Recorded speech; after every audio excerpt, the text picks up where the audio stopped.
অর্ধেক রাত্রে আমি ঘুমের থেকে কেমন সজাগ করে দেখি আমার ভাই আমার উপর, তখন বলে ড্রেস আপ খুলতে, যেটাকে বলে নেকেট পোশাক। লোকরা এখানে বিয়ার খাচ্ছে। প্রথমে আপনি আপনার নামটা একটু বলবেন? আমার নাম মনি। মনি, খুব সুন্দর একটা নাম। ফ্যামিলি সবাই আপনাকে মনি বলেই ডেকে থাকে, রাইট? জি জি। ওকে, মনি হ্যালো 8920 নিশ্চয়ই শোনা হয়? হ্যাঁ, সবসময় প্রথম থেকেই। প্রথম থেকে আপনি হ্যালো 8920 শোনেন, জি। মাশাআল্লাহ। আপনি নিশ্চয়ই তাহলে জানেন যে আমরা প্রথমে শুরু করার আগে কিছু বেসিক ইনফরমেশন আপনার কাছ থেকে নিব, যেমন আপনার বয়স, আপনি কোথায় পড়েছেন ইত্যাদি। যদি আমরা, এবং ঢাকা শহরে কোথায় থাকেন একটু যদি বলে নিতেন। আমি থাকি টঙ্গীতে।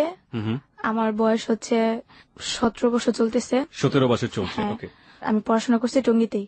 ঠিক আছে। তো আজকে আপনি আপনার জীবনের গল্প বলতে এসেছেন, কোথা থেকে আপনি শুরু করতে চান? প্রথম থেকে আমি আমার মায়ের কাহিনী থেকেই শুরু করি। জি প্লিজ, একেবারে রিল্যাক্স, ফ্রেন্ডদের কাছে যেভাবে বলে ঠিক সেইভাবে আরামসে বলুন, কোনো সমস্যা নেই, আমরা সবাই মিলে আপনার কথা শুনবো। প্রথমে আমার আম্মু একজন ক্লিনিকের একজন, আপনার বলতে পারেন ডাক্তার ছিল, নার্স। জি। তারপর আমার আম্মু আমার বাবার সাথে, যেটা ছোট থেকে বিয়ে হয়, তখন আমরা ছোট ভাই বোন, আমি তখন যেটাকে বলে গর্বে ছিলাম। তারপর আমার আব্বুর সাথে আমার আম্মুর কিনে আর কি একটা মেয়ের সাথে, যেটাকে বলে ফিজিক্যালি রিলেশন করতে গিয়া আমার আব্বু আমার আম্মুকে বিয়ে করে। আমি ঠিক ঘটনাটা বুঝতে পারিনি, আপনি যদি একটু আমাদেরকে ধীরে জিনিসটা বুঝিয়ে বলতেন। মানে আপনার আব্বুর কি হলো, আমরা ঠিক বুঝতে পারলাম না। আর কি আমার আম্মুর সাথে আমার আব্বুর বিয়ে হয়। হওয়ার পর আমার আব্বু মাছ ধরতে গিয়ে একটা মেয়ের সাথে ফিজিক্যালি রিলেশন হয়। মাছ ধরতে গিয়ে অন্য একটা মেয়ের সাথে আপনার আব্বুর শারীরিক সম্পর্ক হয়েছে। হ্যাঁ। হওয়ার পর গ্রামের লোকজন দেখে ফেলে, দেখার পর ওইখানে আর কি বিচার বসায়। বিচার বসার পর আমার আব্বু ওই মেয়েটাকে বিয়ে করে। বিয়ে করতে বাধ্য হয়? হ্যাঁ, বিয়ে করার পর আমার আম্মু তো এগুলো সহ্য করতে পারে না। তারপর দেখে যে ওই মেয়েটার সাথে আমার আব্বু বেশ একটা রিলেশন ভালো করতেছে, আমার আম্মুকে দেখতে পারে না। আমার ভাইয়া তখন হইছে, আমি তখন হয়তো পেটে, তো আমার আম্মুকে দেখতে পারে না। তো আমার দাদা কি করে, আমার আম্মুর নামে যত সম্পত্তি ছিল আমাদের ঢাকায় ওগুলো দিয়ে ফেলে আমার আম্মুকে। আচ্ছা আচ্ছা। তো দেওয়ার পর আমার বাবা ওইটা মাইনা নিতে পারে না, আর আমার আম্মু ওইটা মাইনা নিতে পারে না, ছোট মা যেটাকে বলে, উনি মাইনা নিতে পারে না। তো উনি আমার আম্মুকে যেটা বলে পরামর্শ দেয় কিছুটা। জি। পরামর্শ দেওয়ার পর আমার আব্বু কি করে, যে আমার দাদার উপর অনেক টর্চারিং করে। টর্চারিং করার পর আমার দাদা স্ট্রোক করে মারা যায়। মানে আপনার বাবার অত্যাচারে আপনার দাদা মারা গেল? হ্যাঁ, একটা স্ট্রোক করে। কিসের জন্য সম্পত্তি লিখে দিচ্ছে অন্য মেয়েকে, ওনার ছেলে থেকে। তো আমার আম্মুকে অনেকভাবে সই নেওয়ার চেষ্টা করে, কিন্তু আমার আম্মু দেয় না। আমার আম্মু চিন্তা করে যে আমার ছেলে আসছে, আমার গর্ভে একটা আসতেছে, তো ওরও তো ভবিষ্যৎ আছে। না দেওয়ার কারণে আমার আম্মুকে ওনারা সাইরা দেওয়ার হুমকি দেয়। আমার আম্মুকে বিভিন্ন ভাবে টর্চারিং করে, ছেলে দেয়া, যেমন বাইরের কিছু লোক দিয়ে আমার আম্মুকে টর্চারিং করে। তো করার পর আমার আম্মু এক সময় দেখা যায় যে বাধ্যতামূলক আমার বাবার বাসায় ভাড়া থাকে। পরিচয় দেয় না যে ওনার হাজবেন্ড। আমার ভাইয়াও ডাকতে পারে না যে এটা আমার বাবা, ডাকলে আমার ভাইয়াকে বা মারধর করে আর কি। আমি ঠিক এই জায়গাটা একটু পরিষ্কার হতে চাই, সেটা হচ্ছে যে আগে যেখানে শ্বশুর বাড়ি ছিল ওই জায়গায় সে ভাড়া থাকা শুরু করলো? হ্যাঁ হ্যাঁ হ্যাঁ, কিন্তু মানুষে জানে তো যে ওনার ওয়াইফ। ভাড়া থাকা শুরু করলো, ঠিক বুঝলাম না। আপনার আম্মা তো ওখান থেকে চলে গেলেও পারতো, সম্পত্তিগুলো তো কেউ নিতে পারতো না, কেন ভাড়া থাকলো? বাইরের দিক দিয়ে বিভিন্ন ভাবে আমার আম্মুকে টর্চারিং করা হয়, যেমন মানে একটা মেয়ের জন্য বাইরে গিয়ে থাকাটা অনেক বেশি টাফ ছিল। হ্যাঁ, কোনো লোকে ভাড়া দিতে চায় না। আর আমার আম্মুর এমন কোন ফ্যাসিলিটি নাই যে অন্য জায়গায় রুম ভাড়া নিবে। তার আমার আম্মুরও আত্মীয় স্বজন যেগুলো আছে ওগুলো আমার আম্মুকে বোঝে না, টাকার জন্য হেল্প করে যেটাকে বলে। আর আম্মুকে অতটা দেখতে পারে না। তারপর যেটা হয়, ভাড়া থাকে। তারপর আমার যেটা বুঝ হয়, আমি যখন হওয়ার পর আমি আমার আম্মুকে যদি জিজ্ঞেস করতাম আম্মু বাবা কে, আম্মু বলতো যে তোমার বাবা নাই, তোমার বাবা মারা গেছে। কিন্তু ভাইয়াও বলতো না যে এটা আমাদের বাবা। তো আমরা ওনাদের বাড়ির চোখেই দেখতাম। ওই বাড়িটা কার নামে ছিল? বাড়িটা ছিল আমার দাদির নামে। দাদি তখন বেঁচে ছিলেন? হ্যাঁ, দাদি বেঁচে। দাদি কি আচরণ করতো আপনাদের সঙ্গে? ভালো, কিন্তু উনিও আমাদের পরিচয় দিত না যে উনি আমার দাদি। এমনিতে দাদি দেখতাম, কিন্তু বুঝবার পরে জানি যে এটা আমাদের আসল দাদি, দাদা দাদি। ওকে, যাই হোক, সে প্রসঙ্গে আমরা আসবো। হ্যাঁ, তারপর যেটা হয় আর কি, আমার আম্মু তখন একটা দাবি করে যে ওনার সম্পত্তি ওনাকে দিতে হবে, ওনার মেয়ে হয়েছে, এখন ওনার মেয়ের নিয়ে কোথায় দাঁড়াবে। তো একসময় ওনাকে বলে যে বাড়ি ছেড়ে তুমি চলে যাও। তখন আমার আম্মু বলে যে চলে গেলে আমি কই যাবো, কই থাকবো, আমার তো এখন ছেলে মেয়ে আছে, তুমি আমাকে কিছু না কিছু একটা দেও। তো যেহেতু জায়গা জমির পর আম্মুকে অনেক টর্চারিং করে, আম্মুকে মারধর করে, মেরুদণ্ড ভাঙিয়ে দেয় পিঠে। আর আমার আব্বু একজন প্রভাবশালী লোক, যেটা বলে নেতা, রাজনীতি করতে। হ্যাঁ, বাবার উপরে কেউ আবার কথা বলতো না। তো আমার আম্মুকে অনেক মারধর করার পর আমার মামা, ছোট মামা, ওনাকে বনসই দেয় যে আমার আম্মু আর এলাকায় কখনো আসবে না, আমার আম্মুকে নিয়ে দূরে চলে যাবো, আর কখনো এই এলাকায় আমার আম্মু ডিস্টার্ব করবে না ওনাদের। তো তারপর আমার আম্মু এটা মেনে নিতে পারে না। আচ্ছা, যে সম্পত্তিগুলো আপনার দাদা লিখে দিলেন আপনার মাকে, সেগুলো কি দলিলপত্র, কাগজপত্র আপনার মার কাছে ছিল? বাট মারধর করার পর ঘরে যত জিনিসপত্র ছিল ওরা নিয়ে গেছে, আমাদের বের করে দিচ্ছে। তারপর আমি তখন বুঝি, প্রায় আমার বয়স, এটা মনে 2002 সালে কিংবা 3 সালের ঘটনা। এগুলো তো পরবর্তীতে আপনার মার কাছ থেকে আপনি শুনেছেন? হ্যাঁ, মারধর যখন করছে সেটা আমার মনে আছে যে আমার আম্মুকে মারছে। তখন আপনার বয়স কত ছিল? কত যেটাকে বুঝে একদম অল্প অল্প বয়স। বয়স, একবার 5 থেকে কি 6 দেখেছিলেন আপনি ওই সময়টা? দেখছিলাম যে আমার আম্মুকে ঝাড়ু দিয়ে পিটাইতেছে। আমার আম্মু অনেক মোটা ছিল আর আমার আম্মু চুল পায়ে পর্যন্ত পড়তো। আমার আম্মুকে চুল ধরে চুল কাইটা দিতেছে আমার আম্মু চুল, এই চুল নিয়ে মানুষের দেখাবি এগুলা। আর আমার আম্মু কিন্তু যেটা বলে মহাখালী শিশু ক্লিনিকে MBBS একটা ডাক্তার ছিল। আচ্ছা। তারপর আমার আম্মুকে বলে যে তুই কোনো জায়গায় কর্ম করে খাবি, ওই সুযোগটাও তোরে রাখবো না। বড় বড় কাঠের জিনিস ওইগুলা দিয়ে আমার আম্মুকে অনেক মারধর করে, কেউ যে ফিরাই বড়েও পারে না। তো আমি ওইটা দেখে আমি আমার খালারে ডাইকা নিয়ে আসছি যে খালাম্মা আমুরে মনে মন বাড়িওয়ালা মারতেছে। পরে আমার খালাম্মা যায় চলে, আমার খালাম্মা আমার ছোট মামা নিয়ে যায়। ছোট মামা এগুলা শুই না বলে যে ও তো পাগল হয়ে গেছে, ওর মেন্টালি সমস্যা আছে, ওরে আমরা নিয়ে যাবো, আপনি একটা বন সুই দেন, আমরা যেভাবে ওকে নিয়ে যাবো। পরে বলে হ্যাঁ নিয়ে যেতে পারো, তোমাদের বোনের এক সত্য আছে, তোমাদের এই এলাকা যেন কখনো দেখি না, আর তোমার বোনের জন্য এই এলাকায় কখনো দেখি না, আর যদি দেখি তাহলে তো বুঝোই কি করতে পারি আমি। তারপর ওরা কি করে যে বন সুই দিয়ে আমার আম্মুকে নিয়ে আসে। নিয়ে আসার পর ওরা আমার আম্মু কোথায় থাকবে, আমার আম্মু এগুলো মাইনে নিতে পারে না যে আমি এত কিছু করে আমি কেন সম্পত্তির অধিকার পাবো না, আমার ছেলে মেয়ে তো ওদের। তো আমার আম্মু কি করে থানার সাহায্য নেয়, থানার লোকরা আসে, তো আমার আব্বু কিছু টাকা দেয় ওনাদেরকে, আমি যেটা শুনছি আমার খালাম্মার মুখে থেকে। টাকা দেওয়ার পর চলে যায় পুলিশেরা, আর এটা নিয়ে বেশি একটা ঘাটাঘাটি করে না, বলে যে তুমি এগুলো করো না, তোমার সমস্যা করতে পারে, আমরা তোমাকে সবসময় পাহারা দিতে পারবো না, দেখা গেছে তোমার হাজবেন্ডের লোক এসেও তোমাকে ডিস্টার্ব করতে পারে, তখন কি করবা। তো আমার যেটা সৎ মা উনি আমার আম্মুকে ডাইকা নিয়ে যায়, নিয়ে আমার আম্মুর সাথে ভালো কথা বলে, হ্যাঁ তোমাকে জায়গা জমি এগুলো আমি ব্যবস্থা করে দেবো, তোমার কোনো সমস্যা হবে না। তো উনি কি করে যে কিছু তাবিজ তোমার যেগুলো বলে পাগল করার মতো কিছু, ওগুলো আমার আম্মুকে খাওয়াই দেয় মাংসের সাথে। তারপর আমার আম্মুর সাথে সাথে আইসা একা একা হাত নাড়ায় নাড়ায় আন্তাজি মান্তাজি কথা বলে, আর একা একা কোরআন শরীফ পড়ে, মানে কিরকম জানি একটা হয়ে গেছে, এক ধরনের পাগলামো। পাগলামি। ছেলে মেয়েদেরকে দেখতে পায় না, কাউকে দেখতে পায় না, মানুষের সাথে কেমন খারাপ আচরণ করে, আর আমার নিয়ে ঘরে থাকে না। ওকে, প্রিয় শ্রোতা, এই পার্টে আপনাদের সবার দৃষ্টি আকর্ষণ করছি আমরা রিয়েল লাইফের একটা ছোট্ট পার্ট এরকম, যেখানে অনেক বেশি প্রশ্নবিদ্ধ হতে পারে, যুক্তি একেবারে নাও খাটতে পারে, but this is a part of life. যেমন আমরা অনেক সময় ভূতের অনেক ধরনের গল্প শুনে থাকি, যেটা কারো কারো কাছে একেবারে আজগুবি, কারো কারো কাছে কোনো যৌক্তিকতাই নেই, কারো কারো কাছে বৈজ্ঞানিকভাবে প্রমাণিত না। এই যে ঘটনাটিও বললো তাবিজ কবজের ব্যাপারটি, সেটাতে বিশ্বাস অবিশ্বাস করা একান্তই আপনার ব্যক্তিগত ব্যাপার, কিন্তু এটা জীবনের একটা অংশ। বিশ্বাস করবেন কি করবেন না সে বিষয়টি আপনার উপর আমরা ছেড়ে দিলাম, কিন্তু আমরা আমাদের জায়গা থেকে জীবনের গল্প যেহেতু প্রচার করছি, সুতরাং ও যেটা ফিল করেছে সেটা ও বলার অধিকার রাখে, সুতরাং ওটা ও বলবে। হ্যাঁ, তারপর যেটা হয়, আর আম্মু আমার বাসায় থাকে না, তো আমার ভাইয়া তখন ধরেন 10-12 বছর, আমরা এক ভাই এক বোনই। তারপর আমার আম্মু কি করে আমাকে নিয়ে দৌড়াদৌড়ি করে, রাস্তায় দৌড়ায় যায়, অনেক দূর দূরে দৌড়ায় জায়গা, আর আমি যদি হাত ছাড়ি আমাকে হাত ছাড়ে না, আমাকে গলা টিপা ধরে, আমার বুকের উপরে দাঁড়ায় থাকে, আমাকে অনেক মারধর করে। আর আমি খালি বলতাম আম্মু তুমি এটা কি করতেছে, তুমি কি পাগলামি করতেছে নাকি, আমি এগুলো বলতাম, আমি ডরে আম্মুর কাছে যাইতাম না। তারপর আম্মু আমাকে নিয়ে যেত, আম্মু আমাকে খুব লাইক করতো, মানে মানসিক ভাবে ঠিক ছিল, একটা রান্না বান্না বলেন, গোসল করেন, সব দিক দিয়ে ঠিক, কিন্তু একা একা কথা বলতো। এরকম করতে করতে আমার ভাইয়া আমাদেরকে, আমার আম্মুকে আর কেয়ার করে না, আমার ভাই আমার ছোট খালার কাছে চলে যায়। একটু জানতে চাই, আপনার ভাইয়ের সাথে আপনার বয়সের ডিফারেন্স কত? আমি আমার ভাই 7 বছরের ছোট। ওকে, হ্যাঁ, তারপর যেটা হয় যে আমার ভাইয়া গাড়ি লাইনে ডিউটি নেয় আমার মামার খালের বাসায় গিয়ে। হ্যাঁ, তো খালের বাসায় গিয়ে সে গাড়ির লাইনে ডিউটি নিল। হ্যাঁ। কি ডিউটি ছিল এটা? যে হেল্পারি করে বাসে। ওকে, হ্যাঁ, তারপর আমি আমার আম্মুর কাছে থাকি, আমার আম্মুর সাথে আমি ঘোরাফেরা করি, কিন্তু আমাকে কেউ তখন আর অতটা গিয়ে করে না যে ও পাগল আমি করুক, সমস্যা কি, মেয়েটা আমাদের কাছে থাকে। কিন্তু কি আমাদের আপনার যে সৎমা ছিল তার ঘরে কি সেই সময় কোনো সন্তান ছিল? হ্যাঁ, 2 ছেলে 1 মেয়ে ওনার ঘরে এখনো বর্তমান আছে। ওকে। তারপর যেটা হয় যে আমার আম্মু আমাকে নিয়ে যায়, রাস্তায় থাকি আমরা, থাকার জায়গা নেই গা। 2004 সালের কথাটা আমার মনে আছে, তখন একটা গ্যাঞ্জাম হয়। রাস্তায় কিভাবে থাকলেন? দেখা গেছে কোনো দোকানে সাইডে আমরা প্রথমে বসে থাকতাম, আম্মু বসে থাকতো, আম্মুর কোষে যেটাকে বলে, আম্মুর কোষে আমি মাথা দিয়ে রাখতাম, আম্মু আমাকে কাপড় দিয়ে ঢাকা রাখতো, ঢাকা আমরা শুয়ে থাকতাম। আর আমার মনে আছে খুব শীতের দিন ছিল, তখন কি হইতো যে আম্মু আমাকে নিয়ে একটা দোকানের সাইডে আম্মু শুয়ে থাকতো, শাটারের ওই সাইডে আমি শুয়ে থাকতাম, আম্মু বাইরে শুয়ে থাকতো, আম্মু আমাকে জড়াই দিয়ে কাপড়ের ভিতরে পেঁচাই নিয়ে শুয়ে থাকতো, আম্মু সাইডে শুয়ে থাকতো। কিন্তু আমার ফ্যামিলিটা ওরা ভাবতো না যে মেয়েটাকে আমি রাখি বা ওরে এক ঘরে বন্দি করে রাখি, কোনো সময় করতো না, আমার ফ্যামিলির দিকে একটা কেয়ারই করতো না। তারপরে এইভাবে আমরা রাস্তায় থাকতাম, আমার ভাই দেখলে আমাদের সাথে দেখা করতো না, কথা বলতো না। আমার আম্মু আমার ভাইয়াকে খুব লাইক করে, ভাই কি বলবো, এতটাই লাইক করে যে আমার থেকে আমার ভাইয়ের খুব লাইক করে। আমার ভাইয়ের কিছু হইলে আমার মনে হয় আম্মু খুব টেনশন করে, আম্মু বলে যে তোর ভাইয়েরা দেখে আসি এটা এটা। তো আমরা রাস্তায় ঘুরতে ঘুরতে একদিন দুপুরবেলা বনানি আইসা ফুটপাতে চা বেসে চা খাই আমার আম্মু আর আমি। তো আমার ভাইয়াকে দেখি যে বাসের ভিতরে যে ডাক দেওয়া লোক নেয় না, তো আমার ভাইয়া ডাক দেওয়া লোক নিতেছে, আমার ভাইয়ের আমি দেখে জাহিদ ভাই করে ডাক দিই। তো ডাক দেওয়ার পরে ভাইয়া দাঁড়ায় দেখা ও আর কথা কয় না। আপনার ভাইয়ের নাম ছিল জাহিদ? জাহিদ, হ্যাঁ। তো দেখে আমার বলতেছে তোরা এনে, পরে আমি ভাইয়া মায়ে দেখতে চাইছে, তোমার মায়ের কাছে যাও। মার কাছে গিয়ে আমার এখন সময় নাই, 16 টাকা দেয় আমার আম্মুরে। 16 টাকা দেওয়ার পর বলে আমি জায়গা, আম্মু আবার ডাক দেয় অনেক, যাই একটু কথা শুনে দেয়, বাবা তোর চেহারা একটু দেখবো।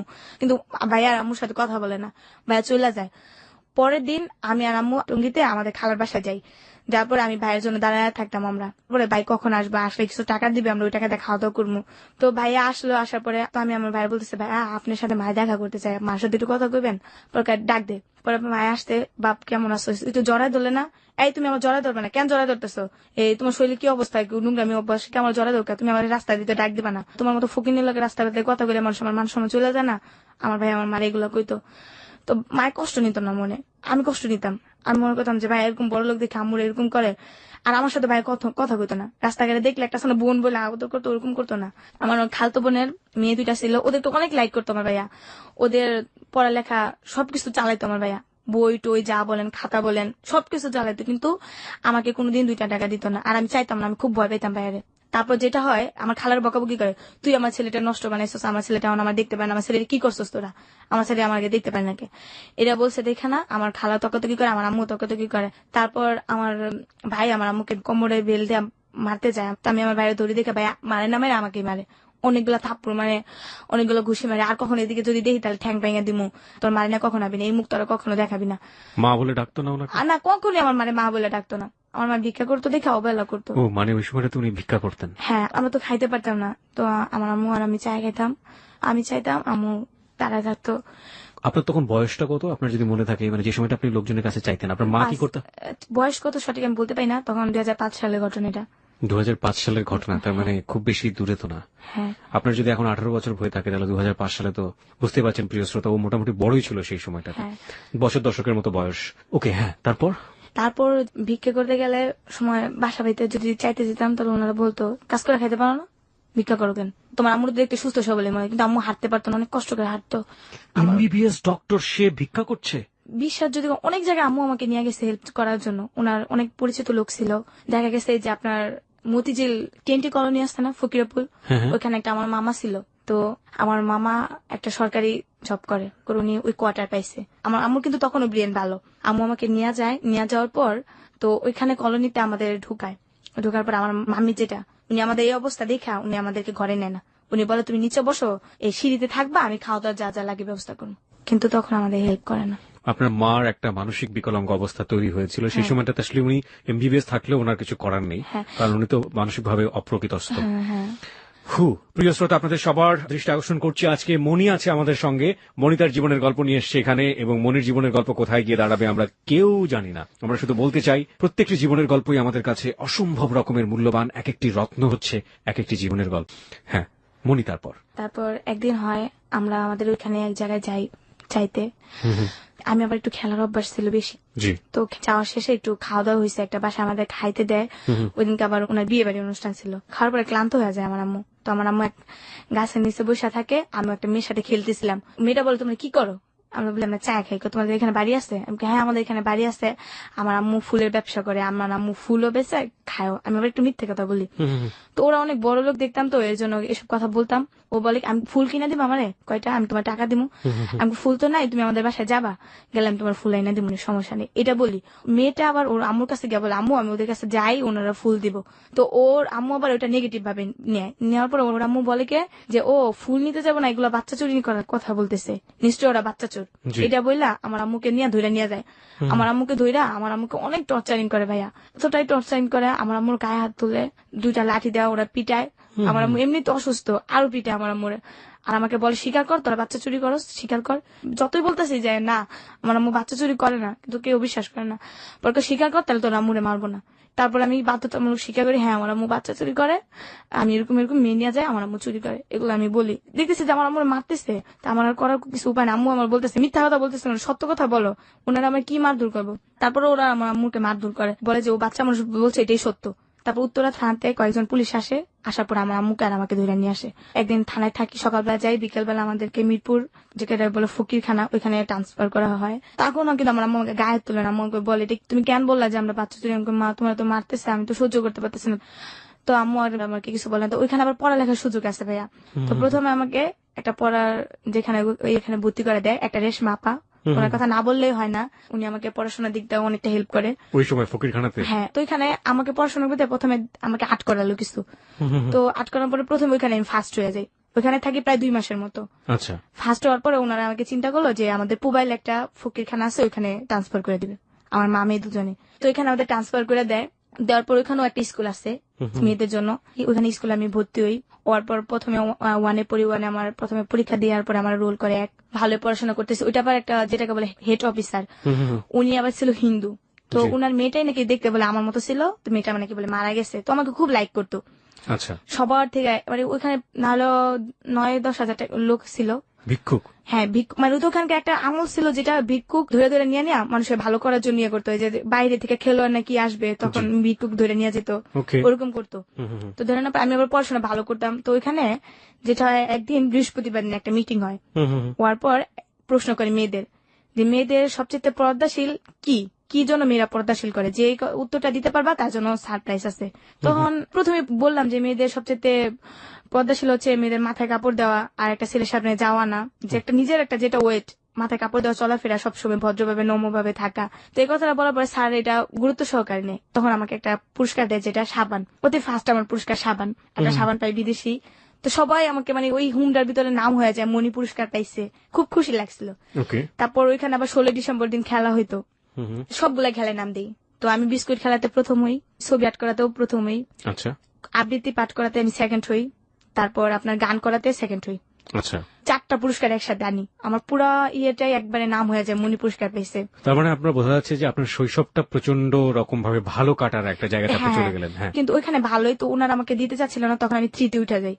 আচ্ছা। তো উঠানোর পর এর ভিতরে আমার একটা অসুখ হয়ে যায়, ওই ঘুমের ভিতরে। ওইখান থেকে কিন্তু বের হওয়া যায় না, এই ভিতরে সবকিছু ওখান থেকে বের বের হতেই দেয় না। ওইখানে আবার হাতের কাজ চলে, শাড়ি, বিভিন্ন ডিজাইন, ফতুয়ার কাজ, এগুলো চলে। আমি আবার ফতুয়ার কাজ করতাম। ওইখান থেকে আপনাদেরকে এগুলো করে নেওয়া হতো? হ্যাঁ হ্যাঁ, করে বিনিময়ে নিয়ে আপনাদেরকে কি দিত? খাবার? টাকা দিত না, টাকা খাবার দিত? তো আছেই, টাকা দিত। তো আবার বাজার ওইখানে- করতে হলে আপনারা কোথায় যেতেন? আমরা বাজার করবো, ওইখানে একসাথে রান্না করে সবাই সিরিয়াল ভাবে দিত। আচ্ছা, টাকাগুলো কি করতেন আপনারা? আর আমরা যে টাকা, ওই টাকা হাতে রেখে দিতাম। তারপর দেখা গেছে একটা দোকান আসছে আপনার, ওখান থেকে কি কেউ ভালো হয়ে তাকে ছেড়ে দিত পরবর্তীতে? না, ভালো তো হইতেই দিত না। যেমন আপনাকে ধরে নিয়ে গেছে, তো আপনার একজন আত্মীয় স্বজনের মাধ্যমে আপনাকে আসতে হবে ওইখান থেকে। ওইখান থেকে আপনার হেড অফিসে যাইতে হবে তেজগাঁ থেকে আপনার বন সই কইরা ওইখান থেকে ছাড়াই নিয়ে আসতে হবে আত্মীয় স্বজনের মাধ্যমে। আর যদি মেয়ে থাকে, দেখা গেছে মেয়েদেরকে আপনার বড় একটা ভালো চাকরি দিয়ে শেষ পর্যন্ত বিয়ে বের করে দিবে। তারপর আমার আম্মু একটা প্রচন্ড রাখার অসুখে পড়ে যায়, পাতলা পায়খানা যেটাকে বলে। ওই পর আমার আম্মুকে ডাক্তারে নেওয়া ট্রিটমেন্ট করা হয়, কিন্তু আমার আম্মু ভালো হয় না। তারপর আমার আম্মুকে কি করে, জিজ্ঞেস করে যে তোমার কেউ আছে নাকি, আমার আম্মুকে ঠিকানা বলতে বলে। আমি বলি আমার আম্মু ততটা ইয়ে নেই, আমার চট্টগ্রাম আছে। আমি বলছি টঙ্গী, যেটাকে একটা ঠিকানা আছে নিরসপাড়া বললাম। বলার পর উনি ওই ঠিকানা অনুযায়ী আমার খালাম্মার বাসায় গেল। আমার খালাম্মা এই 2 বছরের ভিতরে নাকি অনেক বিশ্রাইছে আমাদের, বাট কোনো খবর পাই নাই। তো যখন আমার খালাম্মা শুনছে, তখন আমার খালা আর আমার মামি আসছিল। তো আসার পর আমার খালা মামি এসে আমার দেখছে যে আমার আম্মুর খুব অবস্থা খারাপ। ও এর ভিতরে যেটা হয়, আমার আম্মু একদিন ড্যানিস খাইতে চায়। ড্যানিস খাবার একটা জিনিস, ওকে, হোয়াটএভার ইট ইজ, একটা এক ধরনের ফুড। হ্যাঁ, ওটা খাইতে চায়। তখন আমার কাছে টাকা নেই, আমার আম্মুর খাবার দেখে আমার খুব কান্নাকাটি লাগতেছিল যে আমার আম্মু খাইতে চাইছে, বাঁচবো না মরবো কোনো ঠিক ঠিকানা নেই। তো আমার আম্মুকে চিরা পানির উপরে রাখতো, মানে এর বেশি কিছু খাইতে পারতো না। তো আমি কি করি, তখন আমি হাতে কাজ করি। হাতে কাজ করার পর এক ধরনের মিশিং এর কাজ ওইখানে আসে, মিশিং এর নতুনই আমি কাজ করি। তো ওই দিন 2টা পিস করার পর আমার হাতে নিডেল ঢুকে যায়। নিডেল ঢুকার পর ওই হাতে আমার অনেক জখম হয়, মানে এতটাই রক্ত হয় যেটা বলার বাইরে। তো ওইখান থেকে আমি প্রায় 200 টাকা পাই। 200 টাকা পাওয়ার পর ওই টাকা দিয়ে আমার আম্মুর জিনিস এগুলো কিনে আনি, কিছু ওষুধও কিনি। তা ওষুধ কি, যেমন বাইরে কিছু স্টাফ আছে, স্টাফদেরকে বললে উনি বাইরে থেকে জিনিস আইনা দেয়। আচ্ছা। তো স্টাফদের কিছু ঘুষ দিতে হয়। তো স্টাফদের বলছি, বলার পর স্টাফরা অনেক কিছু আনছে। আনার পর আমার খালা মামি ওরা দেখতে আসলো। তো আসার পর আমার মামিরে দেখে তো আমি খুব মানে ইয়ে হয়ে গেছে, আমার একটা আত্মীয় স্বজন আসছে। তো ওরা বললো যে আপনাদের বোন নিতে পারেন, কিন্তু মেয়েকে আমরা দিব না। তো বললো কেন, মেয়েটা অনেক ভালো স্টুডেন্ট, এই মেয়েটার ভবিষ্যৎ আমরা নষ্ট হতে দিব না। কারণ আপনার যেটা শুনছি, ওর বাপ মা কেউ নাই, মা থেকেও নাই, মা একজন অসুস্থ, জানি না কি করবে মেয়েটার বয়সে। তো আমরা চাই ওকে দিব না, ওকে আমরা ভালো কোনো জবে দিয়ে দিব, আমরা মেয়েটাকে দিতে পারবো না। তো আমার আম্মু বলে আমার মেয়ের স্যার আমি কখনো চাবো না, আমার মেয়ে বাঁচতে হলে মা মেয়ে একসাথে বাঁচবো, আর মরতে হলে আমরা মা মেয়ে 2জনই মরবো। আমাকে ছাড়া তো আমার মামাকে বাঁচানো সম্ভব না, একমাত্র আমি আমার আম্মুকে দেখি। তো আমার খালারা বললো যে না দেখেন স্যার, ওনার তো শেষ সম্বল ওনার মেয়েটাই, তো একটা যে কোনো একটা ইয়ে করেন। তো স্যারের আমাকে দিতে চায়নি, কারণ ভালো একটা স্টুডেন্ট, ছাড়েদের একটা খুব ভালো একটা ইয়ে হয়ে এই গেছে। যে ফকিরখানার বর্ণনাটা আপনি দিচ্ছেন, এই ফকিরখানাটা কোথায়? এটা পুবাইল চৌধুরী পাড়া। পুবাইল চৌধুরী পাড়াতে এটা একটা ফকিরখানা? হ্যাঁ। এটা কি সরকারি? হ্যাঁ হ্যাঁ, সরকারি। ওকে। তারপর যেটা হয়, পরে আমার আম্মুকে, তারপর ওরা তেজগাঁ যায়। এই ফকিরখানার নামটা কি আপনার মনে আছে? আমি ফকিরখানাই, নামই চৌধুরীপাড়া ফকিরখানা। হ্যাঁ, চৌধুরীপাড়া ফকিরখানা। ফকিরখানা, হ্যাঁ। ওকে। তারপর আমার আম্মু আর আমাকে নিয়ে আসে ওইখান থেকে, একটা ট্যাক্সি কাপ ওরাই ভাড়া করে দেয়। তারপর ওরা বলে, দেখেন মেয়েটার ভবিষ্যৎ নষ্ট হইতে দিয়েন না, যদি কোনো সমস্যা পড়েন আপনারা আমাকে জানাবেন, আমরা মেয়েটার যা কিছু করার করবো, তারপর জি। মেয়েটার ভবিষ্যৎ নষ্ট হইতে দিয়েন না। তারপর যেটা হয়, রোজার মাস, আমার আর আমার আম্মুকে ট্যাক্সি কাপ করে আমাদের নিউজ পেরে আনে। তো রাখবে কোথায় আমাদের? খালা একজন আপনার ছেলে নিয়ে থাকে, আমার ভাইয়াও থাকে, 2 ছেলে নিয়ে তট্টেকালে থাকে। তো ওইখানে আমাদের উঠালো। আমার আম্মু তো প্রায় বিছনায় পড়া। তো আমার আম্মুকে মানে বাঁচার কোনো কায়দাই নেই আমার আম্মুর। ওই যে একটা কেন অসুখী পড়ে গেল আম্মু। আর আমার আম্মু তো সবসময় বড় লোকে বলতেই পারেন যে ভালো পরিবেশে থাকা অভ্যাস, এগুলো আর কেউ ওনার সহ্য হচ্ছে না। তারপর একটা মানে এতটাই অসুস্থ হয়ে গেছে যা বলার বাইরে। তারপর আমার আম্মুকে চিকিৎসা করানো হয়নি, আম্মুকে ভালো করে গোসল টোসল করায় ভালো কিছু খাবার দাবার করাইতে দিল। আমি আমার আম্মুর সেবা যত্ন করতাম। তো রোজার মাসে যেই শুনছে আমরা আসতে, আমার ভাই আর আসেনি আমাদের দেখতে, আমার ভাই চলে গেছে। বুঝি নাই, কোথায় আসলো আপনার ভাই? মানে আমাদের তো নিয়ে আসলো, আমার ভাইয়া গাড়িতে ছিল। থাকার পর আমার খালামাতে শুনছে, খালামার বাসায় গেছে। কোথায় নিয়ে গেল আপনাদেরকে? আমাদের নিয়ে গেছে আমার ছোট খালার বাসায়। আর ওইখানে আসতে আমার মিজু খালার বাসায় গিয়া বললো যে তোর আম্মু আসছে, তুই তোর আম্মুকে দেখতে যা। আপনার ভাই থাকতো মেজো খালার বাসায়, আপনারা গেছেন ছোট খালার বাসায়, রাইট? ছোট খালার বাসায় থাকতো আমার ভাইয়া। তো আমার ভাইয়া গাড়ি চালাইতে গেছে। তো ওই দিনকে নামছে গাড়ি থেকে। আমার পর সরাসরি আমার মিজু খালার বাসায় গেছে। মিজু খালার বাসায় যাওয়ার পর মিজু খালা বললো যে এমন এমন তোর মা আসতে, এমন এমন আমরা এমন জায়গা থেকে আসছি। তারপর এই কথা শুই না, ও আর আমাদের দেখতে আসেনি, ও ওই দিক দিয়ে চলে গেছে। চলে যাওয়ার পর আমরা তো বাইরে দেখবো, আমার আম্মু কত আশা বাইরে দেখবে। তো ভাই আর আসেনি। তো আমরা বসে আসি, আসে না খবর নেই, 2-3 দিন চলে যায় আর আসে না। খালামাও আমাদের অতটা কেয়ার করে না। খালামা ছোট খালা করে তো করে না, মানে কিরকম হেলা করে। হ্যাঁ, এরকম করতে পারছি না। আমার মা আবার এক কথা সহ্য হয় না। আমার আম্মু খুব একটা ধরতে পারে রাগী লোক, অনেক রাগী, খুব জিদি। ওনার একটা কথা বলে ওনার সহ্য হয় না। তো ওনার কথা যে সারা জীবন কামাই করে তোদের খাওয়াইছে, এই বিপদের সময় তোরা যদি আমার না দেখো আমি কোথায় যাব?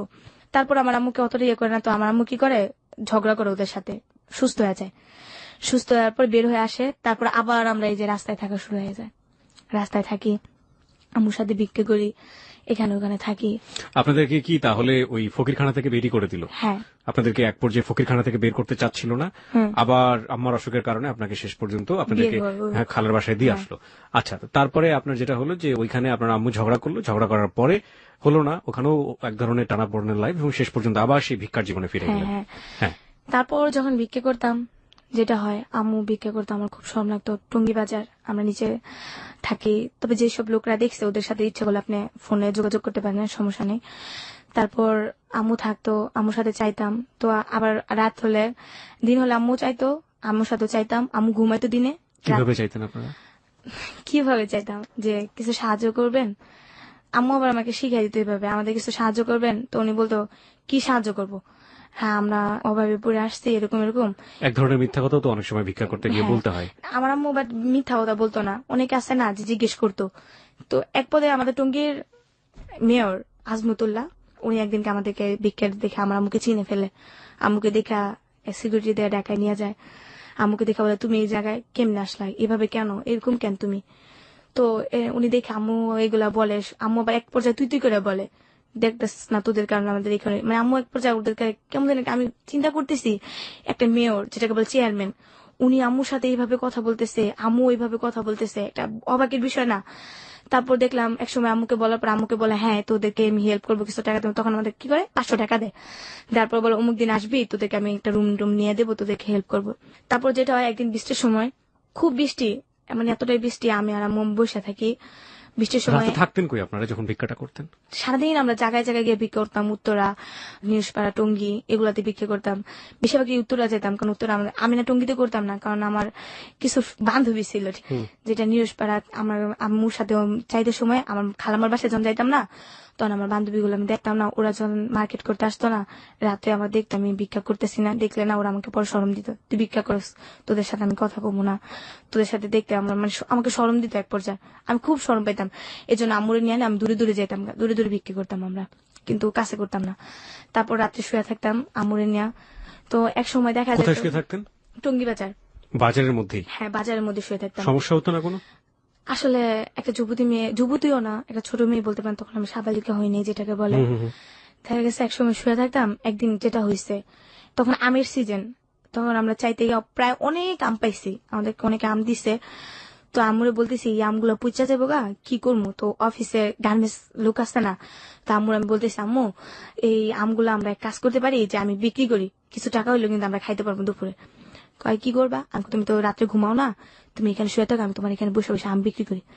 তা আম্মু আবার আমাকে খুব কেয়ার করতো, মানে কোথাও যাইতে দিত না, মানে যাইতেই হলে না আম্মুর পারমিশন নিত আর আম্মুর সাথে যেত। জি। বলতো যে পোলাপান ভালো, আমাকে অনেক বুঝাইতো। আর আমার আম্মু কি করতো জানেন, আমরা যে লাইব্রেরি গুলাতে ভিক্ষা করতে যাইতাম না, লাইব্রেরি দোকানটা না আমার আম্মু চায় নিত, আমাকে একটা বই দিবেন আদর্শ লিপির বই, আমাকে একটা কলম দিবেন, আমার মেয়েটাকে আমি পড়াবো। আর আরবি দোকানে যাও বলতো যে আমাদের একটা কায়দা দিবেন, আমার মেয়েটা আমি পড়াবো। তো আমার আম্মু আমাকে যখন রাত্রে আমরা অনেকটা সময় দোকান বন্ধ হয়ে যায় না, তখন আমার আম্মুকে দেখে দেখে আমাকে পড়াইতো, আমিও পড়াশোনায় মনোযোগ দিতাম, আম্মু পড়াইতো আমিও পড়তাম, আম্মু হাতে লেখা শিখাইতো। সারাদিন ভিক্ষা করতেন আর রাতের বেলায় চাওয়া বইগুলো নিয়ে আপনাকে পড়াইতো। তো আমার আম্মু বলতেছে তুমি আম্মু ব্যস্ত, তুমি এই পড়াগুলো মুখস্থ করো, আমি একটু ঘুমাই, রাত্রে আবার ঘুমাইতে হয়। তো আমি আম্মু শুয়ে আসতে আমি আম বিক্রি করতেছি, তো এক গার্মেন্টসের লোকরা আবার কিনতাম, তখন আমি দাম বেশি ছিল, গার্মেন্টসের লোক দেখা যাচ্ছে 10 টাকা 20 টাকা দিয়ে কিনে নিত, তো আমাদের 50 টাকা আমগুলো পেয়েছিলেন কিভাবে? এগুলো বিক্রি করা চাইতাম আমার আরো দোকানে গিয়ে চাইতেন? হ্যাঁ, আরো দোকানে চাইলে না আবার ওরা দিত, দিলে দেখা গেছে অনেকগুলো আম দিত, যেগুলো খাইতাম তো খাইতাম, আর যেগুলো থাকতো ভালো ভালো ওগুলো বিক্রি করতাম। আচ্ছা। বিক্রি করা তারপর যেটা হইতো যে ওরা এগুলা কিনা আমাদের প্রায় প্রতিদিন না হলেও 60 টাকা 70 টাকা এরকম হইতো।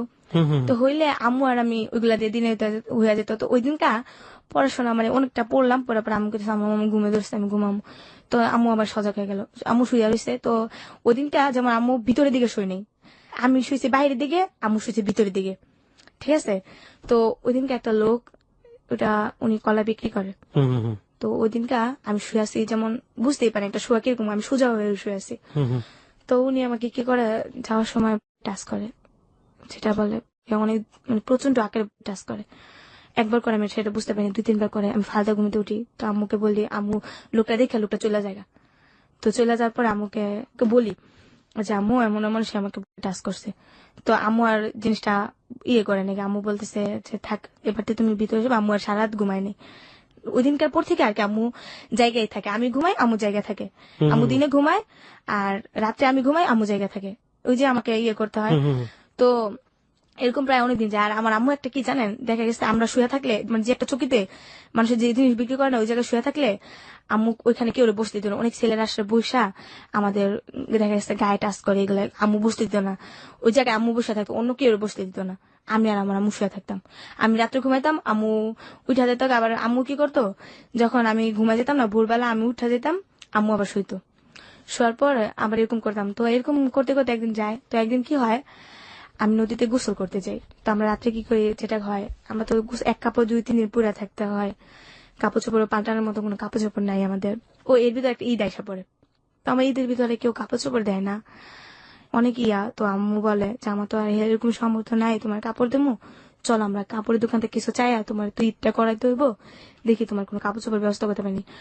আমি আচ্ছা, পরে আমি কামতাছি, আমার কাপড় চোপড় চান্দাইতে হয়ে গেছে, আমি কাপড় চোপড় পাইনি, সবাই পরবো আমি পরবো না, আমি আমার কাপড় চোপড় দিতে হইব, তুমি বাইরের কাছে যাও গিয়া কম আমার কাপড় চোপড় দিতে, কিন্তু কেউ আমার অতটা হেল্প করতো না। তারপর যেটা হয় আমি মার্কেটে আমরা চাইতাম, মার্কেটে আমার থেকে ওইখান থেকে ড্রেস আপ দিত, এক সেট ড্রেস আপ দিলে, তো ড্রেস আপ পিন্ধা যাইতাম। ঈদের দিন আমার খুব ভালো লাগতো ঈদের দিন, কিন্তু আমাকে বকশিস কেউ দিত না, যে সালামি যেটা ওটা কেউ দিত না, আমার আম্মুকে সালাম করতাম। আম্মু তো এমনি আমাকে 20 টাকা 30 টাকা খাইতে দিত, তারপর ওই দিনকে সালাম করলে 20 টাকা 30 টাকা দিত। ওই দিনকে আম্মু আমার কাছে হাতে রাখতো না, ওই দিনকে আম্মু কোথাও বসে থাকতো, আমি দিন সারাদিন ঘুরতাম আমাদের এলাকা দিয়া, যেটা নিউজপাড়া ঘুরতাম। তো ওই দিনকে কি হয়, এক রোজার ঈদ আমার খালাতো বোনেরা দুলাভাইরে সালাম করে, তো আমার দুলাভাই ওদেরকে 30 টাকা করে দেয়, 60 টাকা দেয়। তো ওরা বলে আব্বু আমি যাই। তো এই জিনিসটা দেখে আমার খুব কষ্ট হয় যে আজকে আমার বাবা থাকলে হয়তো ওইভাবে বলতে পারতাম। তখনও কি আপনি জানেন যে আপনার বাবা উনি? না, আমার আম্মু তখনও বললে আপনি জানেন আসছে না? যে আমার বাবা নাই, তখনও বাবা বলেনি আপনাকে যে আপনার না, বাবা না, নাই? নাই। ওকে।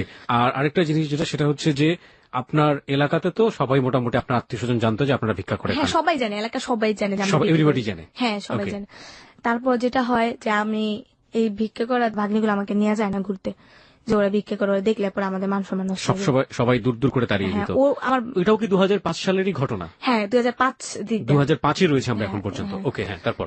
তো এই জিনিসটা দেখে আমার খুব কষ্ট লাগে যে আজকে যদি আমার বাবা থাকতো তো আমার বাবাও আমার বলতো যে আম্মু নাও বকশিস, যাও ঘুরে আসো। তারপর আমি আমার বান্ধবীর সাথে, আমার কিছু বান্ধবী ছিল এমনিতে কথাবার্তা বলতাম, ওদের সাথে ঘুরতে মুড়তে যা, আবার রাত্রেবেলা আইসা পড়ছে আম্মুর কাছে। আইসা আবার আমরা রাস্তায় থাকি। দিনের বেলা আবার পোলাও মাংস যাই খাইছি, আমার খালামার বাসায় খাইছি, মামির বাসায় খাইছি, ওইখান থেকে আবার প্যাকেট করে দিছে, পলিশিনি করে দিছে আমার আম্মুর লেগে লয়ে গেছি। তো আমার আম্মু আবার কি গরু মাংস খায় না, কারণ গরু মাংসের ভিতরে নাকি আম্মুর কি মিশাই দিছে, এরপর থেকে গরু মাংস আম্মু খায় না। তো আম্মু পোলাও একটু হলে খাইছে, খাওয়ার পর আর খায়নি। তো ওইগুলো আমি খাইছি। প্রায় একটু বড় এলাম, 2007 সালের ঘটনা। বউবাজার আমরা বিক্রি করতাম। তো একটা যেটা বলে খ্রিস্টান স্কুল, চায়নার কোরিয়ানের মেয়েরা আছে না, তো ওইখান থেকে ওই মেয়েরা যেমন একটা স্কুল দিছে, ওনাদেরকে গরিব দুঃখী মানুষদেরকে খাওয়ায় এবং ওইখানে পড়ায়। তো ওইখান থেকে একটা লোক আমরা চাইতে গেছি, তো ওই লোকটা আমার আম্মুরে বলতেছে, তুমি কি করো, তুমি পড়াশোনা করো? আমি বলি না, আমি পড়াশোনা করি না। পরে বলতেছে, পড়াশোনা করো না? আমি বলি না। পরে আমার আম্মুকে বলতেছে, আপনি মেয়েকে পড়াশোনা করাবেন? তো আমার আম্মু বলতেছে, আমাদের গরিবের আর পড়াশোনা, খাইতেই পারি না আর পড়াশোনা। তো বলতেছে, আপনি মেয়েকে যদি পড়াশোনা করেন তবে আমি কিছু হেল্প করতে পারি। পরে বলতেছে কি হেল্প? পরে স্কুলটার কথা বললো, স্কুলটা আমাদের এলাকার ভিতরে, নিরসপাড়ার দিকে। তো আমরা বললাম হ্যাঁ। তো আমিও রাজি হইলাম। আম্মু প্রথমে রাজি হয়নি, যে পড়ালেখা করলে আমার চাইবো কে, খামু কেমনে, এগুলো বললো। তো তারপর আমি বললাম না, আমি পড়বো, আমার অনেক ইচ্ছা। যখন স্কুলে মেয়েরা যায় না ভাইয়া, তখন খালি মনে হয় যে আমি যদি পড়তে পারতাম, যদি খালি একটু পড়তে পারতাম, আমিও তো একটা মানে স্কুলে ব্যাগ নিয়ে যেতাম, স্কুলের পোশাক পরতাম, এগুলো খালি মনে হইতো আর কষ্ট লাগতো। তো আমি বলছি না, আমি পড়বো। তা আম্মু কয় আচ্ছা ঠিক আছে পড়, সমস্যা নেই। তো ওইখানে পড়তে যেতাম। প্রথমে আমাকে কি করলো, আমাকে বলছেন কোন পর্যন্ত পড়ছি, আমি বলছি ওই যে 3 পর্যন্ত পড়ছি। আমি ওখানে 4 এর আমাকে নিল, ইন্টারভিউ যেটাকে বলে 4 এর নিল। তো 4 এ আমি টিকে গেলাম। এটা কি খ্রিস্টান মিশনারি স্কুল? হ্যাঁ, কিন্তু ওইখানে ধর্ম বই আমাদের পড়ায় না, আমাদের মুসলমানের যে ধর্ম বইটা ওটা পড়ায় না, এছাড়া সব পড়ায়, বাট ইংলিশ যেগুলো আছে সবই পড়ায়। ওকে, এখানে আপনাকে কে দিল ভর্তি করে? একটা টিচার আর কি, ওখানকারই একজন টিচার। হ্যাঁ, হ্যাঁ। ওকে, হ্যাঁ। তারপর ওনারা আর কি টুকাই ছেলেদেরকে নিয়ে, মেয়েদেরকে নিয়ে ওখানে পড়াশোনা করে আর কি। তো ওখানে আমাকে ইন্টারভিউ নেওয়া হয়, তো আমি টিকে গেলাম। নেওয়ার পর আমাকে 4 এ ভর্তি করানো হয়। জি। 4 এ ভর্তি করানো হওয়ার পর যাক ওখানে পড়াশোনা করি, ভালো একটা মানে সানডে ক্লাস হয় শুক্রবারে সানডে ক্লাস হওয়ার পর ওখানে রুটি দেয়, তারপরে নাচ শিখায়, এরকম অনেক কিছুই। জি। খুব একটা আনন্দই। তারপর যেটা হয়, ওখানে গোসল করতে গিয়ে ওখানে একটা কাজ হয়, যে ওখানে একটা পুষ্করণী আছে, ঠিক আছে ভাইয়া? তো আমি কি করতাম, সকালবেলা গোসল করতে গেলে তো একদিন কায়া যেটা হয়, মাছ ধরতে যেতাম। জি। আমরা কয়েকটা ফ্রেন্ড আছে, ওখানে গোসল করতে করতে একটা মেয়ের সাথে আপনার পরিচয়। মা তখন কোথায় থাকতো এই সময়টাতে? মায়ের চাইতো দিনের বেলা, তো আমাকে বলতো যে অমুক জায়গায় আয়সা পড়বো আমরা, অমুক জায়গায় গেছে টঙ্গি বাজার, আমরা রাত্রে আয়সা একসাথে থাকতাম। তো আম্মু বলতো, একসাথে কি বাইরেই থাকতেন? হ্যাঁ, আমার এর ভিতরে আবার আম্মু আমার রুম নেওয়ার অনেক চেষ্টা করছে। একটা রুম নিত বস্তির ভিতরে 700 টাকা, আর আম্মু দিতে পারতো না 700 টাকা। কি করতো, ওখানে 700, তখন 500-700 টাকা রুম ভাড়া ছিল, কিন্তু আম্মু দিতে পারতো না। তো তখন আম্মু কি করতো, বিক্রি করে যে চালগুলা পাইতো না, এই চালগুলো অনেকটা চাল দোকানে পিঠার দোকানে বিক্রি করতো। আচ্ছা। বিক্রি করে যা পাইতো 100-200 টাকা করে বেচতো। আবার দেখা গেছে যে এই বাসায় আমরা ভাড়া নিতাম, ওই লোকটার কাছে আমরা চাল বিক্রি করতাম, মাস শেষে হিসাব করে আমাদের ভাড়া রেখে দিত। আবার কোনো বাসায় থাকতেও পারতাম না, আমাদের রুম সাইডে দিতে বলতো ভাড়া না দিতে পারলে। তো এখানে আমার একটা বান্ধবী, সারাদিন স্কুল করতেন এবং করে মার সাথে ওই বাজারে আশেপাশে কোথাও ঘুমাইতাম। বইগুলো আমাদের সাথে থাকতো, ব্যাগ আছে বাজারের ব্যাগ, ওই ব্যাগের ভিতরে থাকতো। তারপর যেটা হয়, তারপর একদিন নদীতে মাছ ধরতে যাই ফ্রেন্ডরা মিলা। মাছ ধরতে গিয়ে যে লোক, ওই লোকটা আমাদের ধরে ফেলে যে তুমি সবসময় মাছ চুরি করো এটা। তো আমাকে হাত বাঁধে পিছনে, 2টা বাড়িও দেয় কর্মীর ঠাইল দেয়া। তখন আমি খুব ভয় পাইতেছিলাম যে মারবো, পরে আজকে ছাড়বো না। মানে মাছ চুরি করতেন মাঝে মাঝে, তাই তো? হ্যাঁ। তারপর একটা মহিলা আসে, দেখতে খুব সুন্দর, নাম হয়েছে জুই। ওকে। উনি ডান্স করে। ওই মেয়েটাকে দেখা বলে কি, হ্যাঁ জুই কেমন আছো? তো তখন আমাদেরকে ছাইড়া দেয়। ছাইড়া দেওয়ার পর আমরা এই ফাঁকে পলাই দিলই, কিন্তু ওইখানে আমাদের আরেকজনে ধরে ফেলে। ধরার পর তো বলতেছে তোমাদেরকে তো যাইতে বলি না, আমি জুয়ের সাথে কথা বলতে। জুয়েরা বলতেছে কি হয়েছে ভাই ওদের? পর বলতেছে আরে জানো না, এগুলা প্রতিদিনই মাছ চুরি করে, ওদের জন্য মাছ চাষ করে রাখতে পারি না, আজকে ধরছি, আজকে ওদেরকে ছাড়বো না। তারপর বলতেছে ভাই পোলাপান মানুষ তো ছাইড়া দেন, বুঝতে পারেন। পরে বলতেছে আর করবেন এরকম? হ্যাঁ। আমাকে আপু আপনি খুব ভালো, আসলে আপনি না থাকলে আজকে আমাদের খুব মারতো। পরে একদিনকে কি হয় যে আমরা ঝালমুড়ি খেতে যাই, খাওয়ার পর ওই দিনকে আমি টাকা হারাই ফেলি, আমার কাছে 15 টাকা ছিল, হারাই ফেলি। তো লোকটারে ঝালমুড়ি দিতে বলি, লোকটা বানায় ফেলে। লোকটা বলে টাকা দেবো, আমি টাকা দেবো, টাকা দিয়ে আমি হারাই ফেলছি, ওটার আমার মনে নেই। এখন তো লোকটা ঝালমুড়ি বানায় ফেলছিল না, লোকটা ছাড়বে না, বলতেছে তোমাদের জন্য ঝালমুড়ি বানাইছি, এখন তুমি কি করবা, ঝালমুড়ি নাও আর টাকা দাও। আর আমরা টাকা দিই কই থেকে। তারপর ওই মেয়েটা দেখা বলতেছে কি হয়েছে ভাই, পরে আমি বলতেছি আপু আমি না টাকা হারাই ফেলছি এই জন্য আর কি আমাদেরকে বলতেছে। পরে ওই লোকটা বললো কয় টাকা হয়েছে, বলছে 15 টাকা। উনি বলতেছে ওদের আরো 15 টাকা ঝালমুড়ি দাও, ওটা খায় যাক, আমি টাকা দিতেছি। আচ্ছা। তো আমি বললাম আপনি আসলে আপু খুব ভালো। পরে দিল 29 টাকা, দেওয়ার পর ওনার সাথে ভালোই কথা বলতে বলতেছি। তখন উনি আমাকে ডাক দেয়, ডাক দিলে ওনার যত কিছু লাগে আমি কিনাই না দেই। উনি সিগারেট খাইতো, উনি আমাকে টাকা দিত, আমি সিগারেট আইনা দিতাম। আচ্ছা। তো উনি আবার দোতলায় থাকতো, মেয়েদের মিললাম ওনার না হলেও 7-8টা মেয়ে থাকতো। তো ওনাদের থাকতে থাকতে পরে আমি বলতাম আপা আপনি কি করেন? তো উনি একদিন বললো আমি ডান্স করি। আচ্ছা। পরে আমি বলতেছি তুমি করবা? তখন আমি চিন্তা করলাম আমি তো ভিক্ষা করলে মানুষের খারাপ কয়। তো ওনারে বলছি আপা আমি আমার আম্মুর সাথে এমন এমন থাকি, আমি ভিক্ষা করি। ও বলছে তুমি তো বড় হইতাছো, মানুষের স্মরণ দিবে তোমাকে, কেন ভিক্ষা করো? তুমি একটা কর্ম করে তো খাইতে পারো, তোমার আম্মুকে তো চালাইতে পারো। তখন আমি অনেক জায়গায় জব নেওয়ার চিন্তা ভাবনা করছি, বাট আমাকে চাকরি দেয় নাই বলে একেবারে পিচ্ছি নাকি আমি। ও তখন আমাকে মেয়েটা বললো যে তুমি কিছু করবা?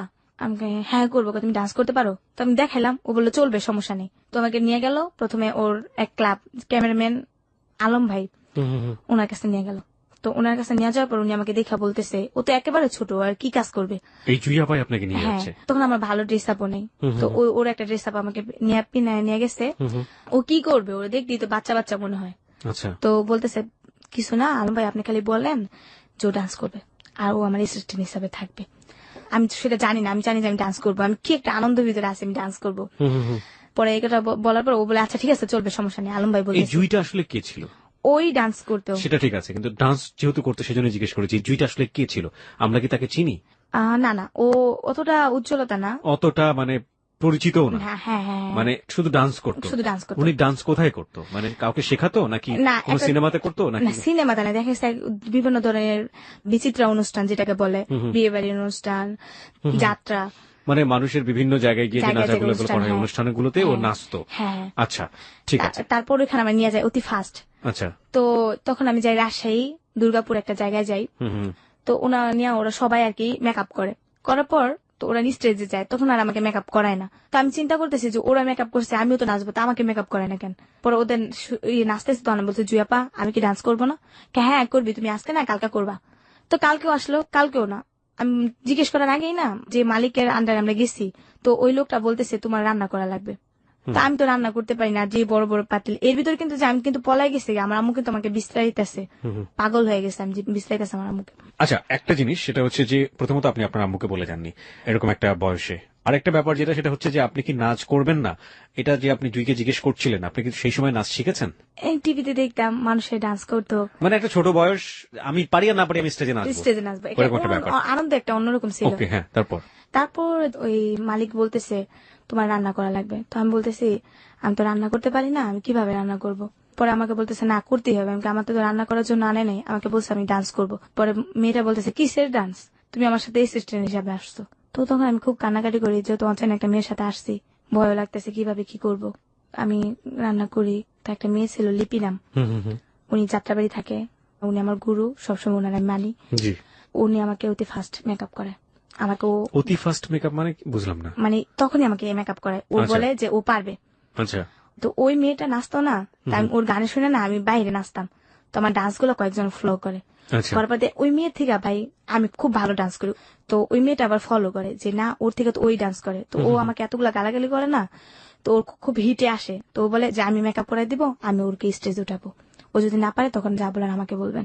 তো আমাকে খুব ইমোশনাল ভাবে ইয়ে করে নেয়, তো আমি খুব মানে নার্ভাস হয়ে যাই যে প্রথম স্টেজে উঠতেছি, কি হয় না হয়। প্রথমে আল্লাহর নাম নিয়ে স্মরণ করলাম। এটা কিসের অনুষ্ঠান ছিল? এটা ছিল আপনার একটা school function. School function? Okay, আপনাদেরকে ভাড়া করা হয়েছিল ওখানে নাচার জন্য, এক ধরনের ডান্স গ্রুপ। ডান্স গ্রুপের নামটা কি জানেন? এটা মানে জাদুর খেলা দেখায়, একটা মানুষকে 3টা টুকরো করে। এই গ্রুপের মধ্যে জাদুর খেলাও দেখানো হতো? হ্যাঁ, জাদুর খেলাটা, তারপর আমাদের 3টা নাচ দেয়া। ওকে, আমরা বুঝতে পারছি যে এরকম যে একটা গ্রুপ যারা বেসিক্যালি এন্টারটেইন করে, এরা নাচে গান গায়, সার্কাস বলতে পারে, one kind of circus group. Okay, হ্যাঁ, তারপর আমি প্রথমে ফার্স্ট স্টেজ উঠে আমাকে প্রথমে দেয়, সালাম করে আমরা স্টেজ উঠি। ওঠার পর আমার ডান্স দেখা সবাই বলে যে মেয়েটা আমাকে নিচ্ছে ওর থেকে আমি ডান্স ভালো পারি, যেটা মেয়ে আছে আমার সিনিয়র ওদের থেকেও ভালো, ওদের সব বেস হয়ে গেছে আমি। আমার ডান্স দেখা তো মালিকে বলতেছে শুধু শুধু ওরে বসায় রাখছি, এই মেয়ের থেকে তো আমার এই প্রথম নতুন মেয়েটাই তো ভালো কাজ করে। তো ওই মেয়েটা আমি খুব মানে ইয়ে করি যে ওর কারণে আমি এতটুকু আসছি, বাট এখনো লাইক করি ওকে, আমি আর দেখি নাই। কেউ যদি শুনে থাকে তারপরে দোয়া করি ওনারা যেন আল্লাহ অনেক ভালো রাখে, কারণ উনি তো চ্যালেঞ্জটা নিয়েছিলেন বলে আপনি চ্যালেঞ্জটা নিয়েছে আমার জন্য। তারপর নাম হচ্ছে লিপি আপু। তারপর উনি আমাকে নিয়ে গেল, তো প্রতিটা শুতে আমি নেই। তারপর উনি আমাকে বললো শুধু ডান্স করলেই হবে না, মালিকে বলতেছে কিছু না কিছু শিখতে হবে, তুমি ডান্সের দিকে থাকলে হবে না, একটা খেলোয়াড়ের কিন্তু অনেক দাম। তো নতুন তখন, এখন বেতন পাবা 500 টাকা, তখন তুমি বেতন পাবা 2000 টাকা একটা খেলোয়াড় হলে। তো দেখো তখন তোমার ওয়েটটা কতটা থাকবে। এখন শুধু ডান্স করলে হবে না, পাশাপাশি খেলাও শিখতে হবে। তো আমাকে খুব লাইক করেন। খেলা মানে কি, সার্কাসের সার্কাস খেলা? খেলা, হ্যাঁ। ওকে। প্রথম দিন আমাকে একটা খেলা দেয়, স্টেজ থেকে অদৃশ্য হওয়ার খেলা। এবং এর মধ্যে আপনি আপনার মার সাথে কোনো যোগাযোগ নাই? না না না। ওকে। যেমন উনি কিছু ম্যাজিক করবে, তো আমি কিন্তু ওইখানে বসে আছি, বাট দেখা যাচ্ছে যে আমি স্টেজে নাই। ওই মেয়েটাকে ওই খেলা দিচ্ছি, কিন্তু মেয়েটা আমাকে পারে নাই। তারপর যখন আমাকে দিচ্ছে, আমি একবার দেখাইছে, তারপর আমি পারছি। তো উনি আমাকে আরেকটা বড় রিক্সের খেলা দিল, যে যেহেতু ওই খেলাটা পারছে ওইটাও পারবো। প্রথম খেলাটা কি ছিল? স্টেজ থেকে অদৃশ্য হওয়া। অদৃশ্য হওয়া। আর পরের খেলাটা কি ছিল? 6 ফুট শূন্যের উপরে ভেসে থাকা, একটা সন্ন্যাসীর খেলা আমাকে দিল। ওকে। মেকআপ টেকআপ করায় আমাকে সন্ন্যাসী রূপে ইয়ে করলো। নিজে তো ভাই একটা বিএসের মতোই ছিল, কিন্তু বাট বোঝা যেতেছে যে আমি সত্যি সত্যি 6 ফুট শূন্যের উপরে ভাইসা আসলে তো কিছুই না। ওইটাই না। প্রথম আমি খুব হাসা দিতাম যখন ম্যাজিকের কথা বলতো না, খুব হাসা দিতাম। মানে আচ্ছা, সেখানে আমাদেরও হাসতে হবে, কারণ ব্যাপারটা হচ্ছে এরকম যে ওই যিনি জাদুকর ছিল উনি ম্যাজিকের কথাবার্তা বলতো, লোকজনকে অনেক বেশি মানে উত্তেজিত করতো, আর আলটিমেটলি আপনি হাসতেন কারণ আপনি জানতেন যে ব্যাপারটা তো এরকম না। ওকে, তারপর চোখ মুখ টিপ টিপ করে চোখ বন্ধ করে রাখতে হইতো প্রায় 2 মিনিট। তারপর যখন বলতো চোখ খোলো তখন তখন এরকম হাসি, এখন আমার হাসি উঠতেছে এগুলো মনে পড়লে। ওকে, প্রিয় শ্রোতা, ও আসলে খুবই সহজ সরল একজন মানুষ। আমার যতটুকু ওকে আমি দেখেছি, শাকিলের সাথে অনেকক্ষণ কথা বলেছে। ওকে এক ধরনের গ্রুমিং করা হয়েছে, কিভাবে ওখানে এসে কথা বলবে, কিভাবে ওর গল্পগুলো এখানে প্রেজেন্ট করবে। ও ওই সময়ের পর থেকে আমি যতক্ষণ ওর সঙ্গে আছি এই মুহূর্তে, আমার ওকে এতটুকু সময় দেখে মনে হয়েছে যে ওই যে জীবনে অত বড় কষ্টগুলো, ওগুলোকে ওর জীবনের একটা অংশ মনে করে নিয়েছে। সেটার জন্য ওর মানে এটা তো আমার জীবনের একটা অংশ, এভাবে ও বলে যাচ্ছে। আর আমার জায়গা থেকে বা আপনার জায়গা থেকে আমার যেটা মনে হচ্ছে যে she is a very honest girl এবং অনেক সহজ সরল একটা মানুষ। হ্যাঁ মনি, তারপর কি হলো জাদুর? তারপর জাদুটা ভালোই খেলা টেলা পারলাম। এখন আমি আগে প্রথম নাচতাম, ওই মেয়েটাকে দেয় আগে, আমাকে দেয় 3 নম্বরে। মানে যারা ভালো পারে তারা পরে করবে। হ্যাঁ, আমি হেড ডান্সার হয়ে গেলাম। বাহ বাহ। এর ভিতরে আপনার একটা কথা বলি নাই, নদীতে গোসল করার সময় একটা ছেলে বাইরে থেকে আসে। তো আসার পর লোকটা আমাকে প্রায় ফলো করে, আমি কিভাবে লাভ দেই নদী থেকে, কিভাবে চঞ্চলতা করি, কিভাবে দৌড়াদৌড়ি করি, প্রায় ফলো করতো যে লোকটা। তো ওই লোকটার বিষয়ে আর কি আমি অতটা ইয়ে করতাম না। তো আমি তো ওইখানে চলে আসলাম যেটা। তারপর ভালো একটা ইয়ে করতেছি। তারপর যেটা হয়, একদিন আমরা ইয়াতে যাই আপনার যে রাজশাহীর দিকে মিঠাপুকুর, ওকে, একটা শুক্রহাট একটা জায়গার নাম, ওইখানে একটা সার্কাস হয়। ওখানে তখন নায়িকা আনে, ময়ূরীকে আনে, তারপর আপনার অমিত হাসানকে আনার পর ওখানে তো আমি হেড ডান্সার হিসাবে পরিচিত। তো আমার নামটাও ঘোষণা করা হয়, এমন এমন মুনি টুনি আসবে এরকম কিছু বলে। তারপর আজানের সুম মাইক সারে, ওইখানে আপনার মসজিদ ছিল, ওইখানে মানুষরা খুব ভালো, সবকিছুতেই ভালো। তো ওইখানে মানে হুজুররা খেপা যায়। খেপার পর তখন আবার নায়িকারা যেহেতু আসছে, আমাকে ফার্স্ট ডান্স করতে বলছে, তুমি ছোট মানুষ, তুমি আগে ডান্স করে আসো।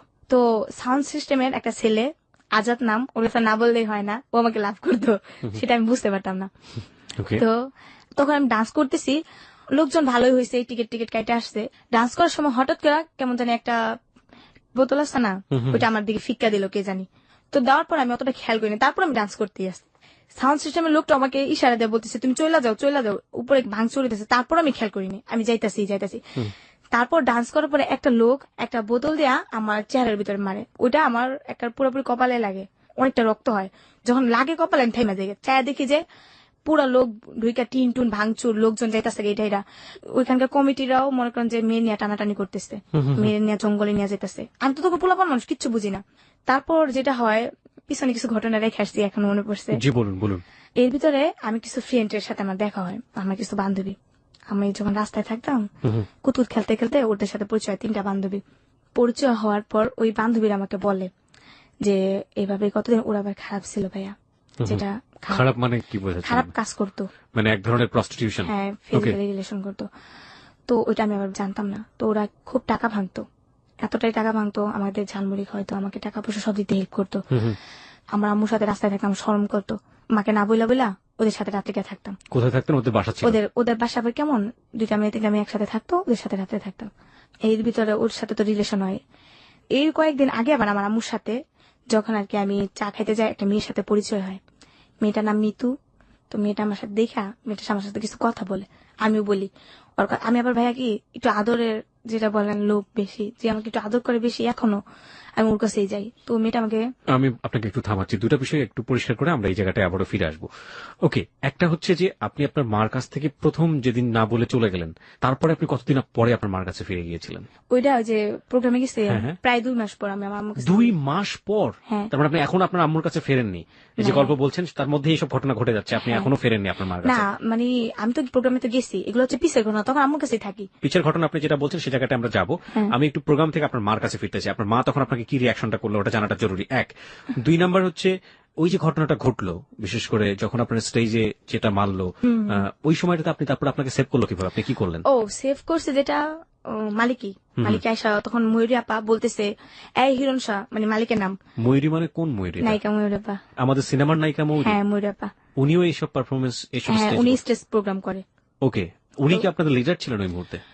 লিডার বলতে কি, উনি একটা নায়িকা মানুষ না, উনিও তো ডান্স করার জন্য উঠছিল, ওনাকে দেখতে জন্য টিকিট কাটছিল, সার্কাসে আসে না এমন ও, সবাই ওনাকে দেখার জন্য টিকিট কাটছিল ওইটাই। আচ্ছা। তো ময়ূরাপা খুব ভালো, যেটা আমি ওনার সাথে চললেই বোঝা যায় যে উনি কোন ধরনের। ময়ূরাপা এই হিরণ সাথর মেয়েদের কাকে সেভ কর, মেয়েদের তো টাইনা নিয়ে যেতেছে, 2টা মেয়ে অলরেডি টাইনা নিয়ে গেছে, ওই যে জুই ও আরেকটা মেয়েকে টাইনা নিয়ে গেছে অলরেডি, 2টা গাড়ি মনকে ভাঙচুর করছে ওনার। তো ময়ূরাপার ড্রাইভার ফোন করেছে, আপা কি করবো, গাড়ি তো ভাঙা ফেলতেছে, কি করবো, বলতেছে তুমি গাড়ি নিয়ে একটু সামনে যাও, আমি আসতেছি। তারপর ময়ূরাপা ওইখানকার এলাকার যেটা রংপুর, এখন মনে হচ্ছে রংপুর, যেগুলা মিঠাপুকুরে যে পুলিশগুলো আসতে ওনাদেরকে ফোন করে, ওনারা আবার আস্তে আস্তে একটু লেট হয় আর কি। তারপরে আমি ময়ূরাপুর একটা খালাম্মা আর ওনার সাথে একজন যায়, উনি, তারপর অন্তরা, আমিল আর মালিক হিরণ সাবাই, ওনারা যাই গিয়ে একটা প্রফেসরের বাসায় উঠি। উঠানোর পর প্রফেসরের বাসা পুরো ঘিরা দিয়ে ফেলে, তখন সাথে সাথে পুলিশ এসে পড়ে। পুলিশের কারণে আর কি গ্যাঞ্জাম করতে পারি না অতটা, 2টা মেয়ে তো অলরেডি নিয়ে গেছে। তারপর ওই 2টা মেয়েকে পাইছে এটা পরে ময়ূরাপা বলে এখানে আমার প্রোগ্রাম করা অসম্ভব, আমার জীবনে নিরাপত্তা নাই, এখানে আমি প্রোগ্রাম করবো না। আচ্ছা। তখন ময়ূরাপা চলে যায়, প্রায় 15 দিনের মতো মাঠটা বন্ধ থাকে, ওইখানে আমাদের থাকতে হইতেছে, ওইখানে শাক লতা পাতা টুকায় টাকায় খাইতে হইতেছে। তো এর ভিতরে ভাইয়া পিছনে আরেকবারই যাইতে হয়। আচ্ছা। যেটা হয়, ওই যে আমি যে ছেলেটা বলছিলাম না যে আমাকে টাকা থাকতো, তো ওই যে আমার মেয়ে একটা বন্ধু ছিল, ওই মেয়েটার সাথে আমি কথাবার্তা বলার পর আরেকটা মেয়ের সাথে দেখা হয়, উনি ওনার হাজবেন্ড একজন ফর্মা মানে পুলিশের কাছে ইনফরমেশন করে। ওকে, সো হি ইজ আ ফর্মা। প্রিয় শ্রোতা, এখানে গল্পটা একটু জট পাকাচ্ছে, আপনারা একটু ঠান্ডা মাথায় জিনিসগুলোকে লক্ষ্য রাখবেন। ও বারবার ফ্ল্যাশব্যাকে যাচ্ছে এবং সেটা এই গল্পের প্রয়োজনই খুব বেশি প্রয়োজনীয়। একটা যেটা হচ্ছে যে ও একটা স্টেজে পারফর্ম করতে গিয়েছে এবং সেখানে কিন্তু ওর মাকে কিছু জানিয়ে যায়নি, এটা 2 মাসের একটা ব্যাপার। সুতরাং ওর মার কাছে কিভাবে ফিরে গেল এবং মা কি রিয়াকশনটা জানালো, এটা জানা আমাদের জন্য খুবই জরুরি। এটা কিন্তু এখন ওই পার্টটা শেষ হয়নি। আরেকটা ব্যাপার যেটা, সেটা হচ্ছে যে এই স্টেজ পারফরমেন্সে এসে ঘটনার প্রাসঙ্গিকতায় সে বারবার ফ্ল্যাশব্যাক করছে এবং ফ্ল্যাশব্যাকে আরেকটা জায়গায় সে গিয়েছে, সেটা হলো যে কোনো একটা ছেলে তাকে নদীতে গোসল করার সময় ফলো করতো, সেই ছেলেটার কোন একটা প্রসঙ্গ এখানে আসছে এবং সেই প্রসঙ্গের সাথে তার বান্ধবীদের প্রসঙ্গও জড়িত, যে বান্ধবীরা কোনো না কোনো ভাবে তাকে আশ্রয় দিত ঘরে থাকার জন্য, কিন্তু সে বলেছে যে বান্ধবী যারা আশ্রয় দিত তারা কিন্তু এক ধরনের প্রস্টিটিউশনের সাথে জড়িত ছিল। হ্যাঁ, এবার বলেন। এই যে ফর্মার বউ যেটাকে বলছি, উনির সাথে আমার দেখা হয়। এটা আপনার বান্ধবীর বান্ধবী ছিল? হ্যাঁ ছিল। নদীতে গোসল করতে গিয়ে আমরা 2টা বান্ধবী, হাসিনা নাম, ও আর আমি গোসল করতে যাই, দেখা হয়, দেখি উনি একা একা বসে আছে। তো আমরা বলতেছি, আপু আপনার কি মন খারাপ? না কিসের মন খারাপ, এমনি বসে আছে। উনি বলতেছে, এই ঘটনার সাথে এই ঘটনার কি যোগ, কোনো যোগ কি আছে? হ্যাঁ যোগ আছে, এই জন্য বলতেছি। ওনার সাথে প্রায় অনেকক্ষণ কথা হয়, কথা হওয়ার পর উনি আমাদেরকে ওনার বাসায় নিয়ে যায়। তখন আমরা সারাদিন না খাইছিলাম ভাইয়া। তো ও কিছু কাজ টাজ করতে পারে নাই, যেটা বলে ফিজিক্যালি রিলেশন করতে পারে না, ও খাইতেও পারে নাই। তখন কিন্তু আমি জানতাম না ওইগুলো করে, মানে ওই শরীরের কাজ নাই তো পেটে ভাত নাই। হ্যাঁ ভাইয়া। তারপর ওই মেয়েটা নিয়ে যায় ওদের বাসায়, বৃষ্টি না মেয়েটার, ওই মেয়েটার সাথে যে ওই ছেলেটা জড়িত আমি আবার জানতাম না। কোন ছেলেটা? যে ছেলেটা যেটা আমার টাকায় থাকতো। জড়িত মানে হচ্ছে ওর সাথে ফিজিক্যাল রিলেশন করে। এই ছেলেটার নাম বলেন তো কি? শাহিন।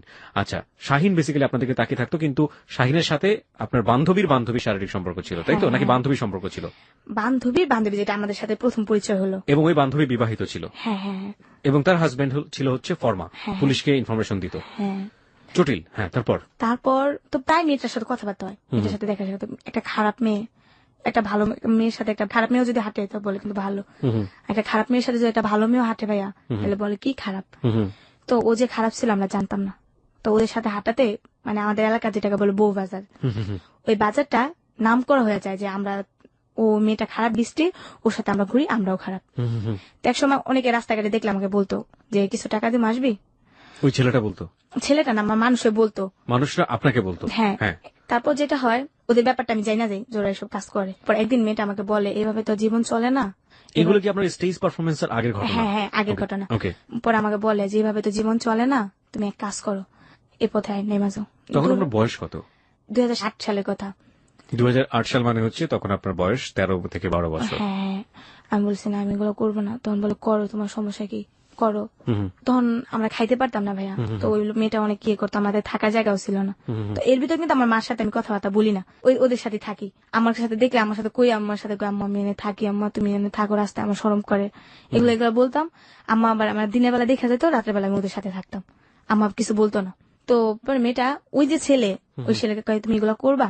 আমি কই না আমি এগুলো করবো না। করো, দেখ বাস্তবে অনেক কিছুই করে মানুষে। তারপর আমি রাজি হই এক পর্যায়ে ওই ছেলেটার সাথে। হ্যাঁ, আমি কিন্তু ছেলেটা চিনি না, ছেলেটা আমাকে প্রথম দেখায় নাকি বলে। তার মানে আমার যেটা মনে হয়েছে যে ওই ছেলেটাই আলটিমেটলি এই মেয়েটাকে দিয়ে আপনাকে পটানোর চেষ্টা করছে। ওকে এমনকি টাকাও খাওয়াইছে আমার জন্য। ওকে। তারপর আমাকে নিয়ে যায় একটা রুমের ভিতরে, নেওয়ার পর অতি ফার্স্ট ও আর আমার ওই বান্ধবীটা যায়, আর ওই বান্ধবীটা 20 টাপু যায়, আর এই লোকটা যায় শাইন। এগুলো আপনার মা জানতো না? আমার মা এখনো বর্তমান জানে না। এখনো জানে না এগুলো? এখনো জানে না। ওকে। তারপর ছেলেটা আমাকে বলে, তো আমাকে অনেক চেষ্টা করে, যেটা ফিজিক্যালি বলে। ওকে প্রিয় শ্রোতা, ও জাস্ট যেটা বোঝানোর চেষ্টা করছে আপনারা নিশ্চয়ই বুঝতে পারবেন। পুরো ব্যাপারটা আমরা ডিটেল জানতে চাচ্ছি না, আমাকে জাস্টলি একটু নর্মালি বললেই হবে যে আসলে ঘটনাটা ওই সময়টাতে কি ছিল, এনিথিং ইম্পর্টেন্ট। তারপর আমাকে চেষ্টা করে, বাট হয় না, আমি খুব কষ্ট পাই। কারণ আপনি তখন অনেক বেশি বয়স কম এবং স্বাভাবিকভাবে। হ্যাঁ, তো উনি দেখতেছে, উনি এতটাই হয়ে গেছে যে উনি নিজেকে নিজে কন্ট্রোল করতে পারতেছে না। উনি আমাকে বলে যে দেখো আমি এখন কি করবো, এখন তো আমার দরকার। তখন আমাকে বলে, আমার ওই 20 টাপু বলে, দেখো 20 টাপু একদিক আমার মাথা হাত বুলাই দিতেছে, একদিক দিয়ে এগুলো করতেছে। আপনার লাইফের ফার্স্ট এরকম রিলেশনশিপ, এবং তাও এতগুলো লোকের সামনে? 2জন লোকের সামনে, লাইট অফ ছিল। ওকে। তারপর আমি বলি যে আমি পারবো না, আমি পারবো আপনাকে না। টাকা দেওয়ার কথা বলেছে, কনভিন্স করেছে? কি পরিমাণ টাকার কথা বলেছে আপনাকে? টাকার পরিমাণ বলছে যে আমাকে 1000 টাকা দিবে। আপনি 1000 টাকা তো তখন জানেন বিশাল টাকা আপনার কাছে। বিশাল টাকা, হ্যাঁ। আর আমাকে থাকা জায়গা, ওই যে 20 টাপু থাকার জায়গা দিবে, ওদের সাথে থাকতে পারবো, খাইতে পারবো 2 বেলা। আমার চিন্তা ছিল আমি রাস্তায় থাকবো না। আমি একটু সাম আপ করতে চাই প্রিয় শ্রোতা, আমরা গল্পের যে জায়গাটায় ছিলাম, which is very very important. ও একটা সার্কাস গ্রুপের সঙ্গে যোগ দিয়েছে, তার আগে একটু ফ্ল্যাশব্যাক করছে। সার্কাস গ্রুপে কেন গেল, সার্কাস গ্রুপের সাথে ঘটনার সম্পৃক্ততা রয়েছে। সার্কাস গ্রুপে গিয়ে ও যে ঘটনাটার বর্ণনা করেছে, সেই ঘটনা এমন একটি জায়গায় দাঁড়িয়ে আছে যে কোনো একটা সন্ধ্যায় সার্কাস গ্রুপটি এক ধরনের বিশেষ মোল্লাদের দ্বারা আক্রান্ত হয়েছে, এবং সেই জায়গাটা থেকে সে ফ্ল্যাশব্যাকে তার অতীতে ফিরে এসছে। অতীতের জীবনে সে কিছু বান্ধবীর কথা বলছে, যে বান্ধবীর সাথে মিশে কোনো না কোনোভাবে সে শারীরিক সম্পর্কের জীবন বেছে নিচ্ছে, এই কারণে যে সে আলটিমেটলি খেতে পারবে এবং তাদের সাথে সে থাকতে পারবে, ঘুমোতে পারবে। কারণ তার মার সাথে যদি তাকে থাকতে হয় তাহলে বাইরে থাকতে হবে, কারণ সে এখন একটু বড় হয়ে গেছে এবং সে চায় না বাইরে থাকতে। এখানে খুবই গুরুত্বপূর্ণ বিষয় যেটা, যে এই প্রস্টিটিউশন লাইফটাতে যাবার আগে তাকে খুব ভালো করে একজন ফলো করত, যে ছেলেটি আলটিমেটলি তার যে বান্ধবী ছিল, সেই বান্ধবীদেরকে দিয়ে কোনো না কোনোভাবে মনিকে রাজি করিয়েছে। প্রথম যে রাতের বর্ণনা সে দিচ্ছে, সে রাতের বর্ণনাটুকু খুবই ভয়াবহ, আমরা ডিটেল জানতে চাইবো না, আপনি শুধুমাত্র ফ্লেভারটুকু বললেই হবে যে আসলে কি ছিল। হ্যাঁ, তারপর ও আমাকে যেটা হইতে পারে না, তো আমি বলি যে ভাই আমি পারবো না, আমি খুব কষ্ট পাইতেছিলাম। অনেক দেখতে কি মানে বয়স হচ্ছিল? না ভাইয়া, বয়স বেশি না, 28 বছর। 28 বছর, আর আপনি তখন 12 বছর। হ্যাঁ, তখন আবার ওর মানি ব্যাগে বাইরে থেকে আসছে প্রায় 10-20 হাজার টাকা ছিল। বাইরে থেকে আসছে মানে দেশের বাইরে থেকে আসছে? দুবাই থেকে আসছে। ওই যে হাসিনা বলছে, ও কি করছে, ওর মানি ব্যাগ থেকে 1000 টাকা চুরি করছে। তো আমরা তো আইসা পড়ছি, 20 টাকা বলছে আমাদের ঘরে জায়গা দিবে না। কেন? কারণ এটা আমি থাকি নাই। ওকে। তো আমরা রাত্রে কই যাবো, তখন কি করলাম আমরা, মানে কি হাসিনাও বের করে দিয়েছে আপনার সঙ্গে? আমাকে দুজনে। তখন আমরা 7 দিন না খাওয়াছিলাম, তো আমাকে এক হোটেলে নিয়ে গেল। আমার বলে কি খাবি বল, আমাকে কি খাবো, মানে তুই এত বড় হোটেলে ঢুকছস, তুই না টাকা দিতে পারলাম কিন্তু বাইরে ধুইব। তখন আমি কাঁদতেছিলাম একটু একটু, আমার মনটা খুব খারাপ ছিল। তো বলতেছে কি খাবি বল, আমরা তো সারাদিন না খাইছিলাম, কি খাবি বল। আমি খাইতে পারবো না, আমি কিছু খাবো না। আমি তুই টাকা পাবি কই, তুই খাস না রে ভাই, তুই অর্ডার দে, আমি তোর বলতেছি। তো আমরা খিদার টাইমে অনেক কিছু অর্ডার দিলাম, ওইদিনকে পেট ভরা খাইছি, জীবনে প্রথম খাইলাম মনে হইতেছে। তারপর খাওয়া দাওয়া করার পর আমি টাকা দেওয়ার সময় থেকে ওর কাছে 1000 টাকার নোট, এটাও চুরি করেছে? ও চুরি করছে, কিন্তু তখন ও আমাকে বলে নাই যে আমি টাকা চুরি করছি। বুঝতে পেরেছি। তারপর আমি বললাম, হাসি ক সত্য করে তুই টাকাটা করতে পাইছিস? পরে কাছে টাকাটা আমি এমন ওই জায়গা থেকে চুরি করছি। তারপর তো আমরা ভয় পেয়ে গেছি, চুরি লোকটা আমাদের ধরে 1000 টাকা কি মুখের কথা, এই যে গেল 1000 টাকা তো ভাঙাভাঙি করলাম। তখন মেয়েটার সাথে আমার আর কথাবার্তা হয় না।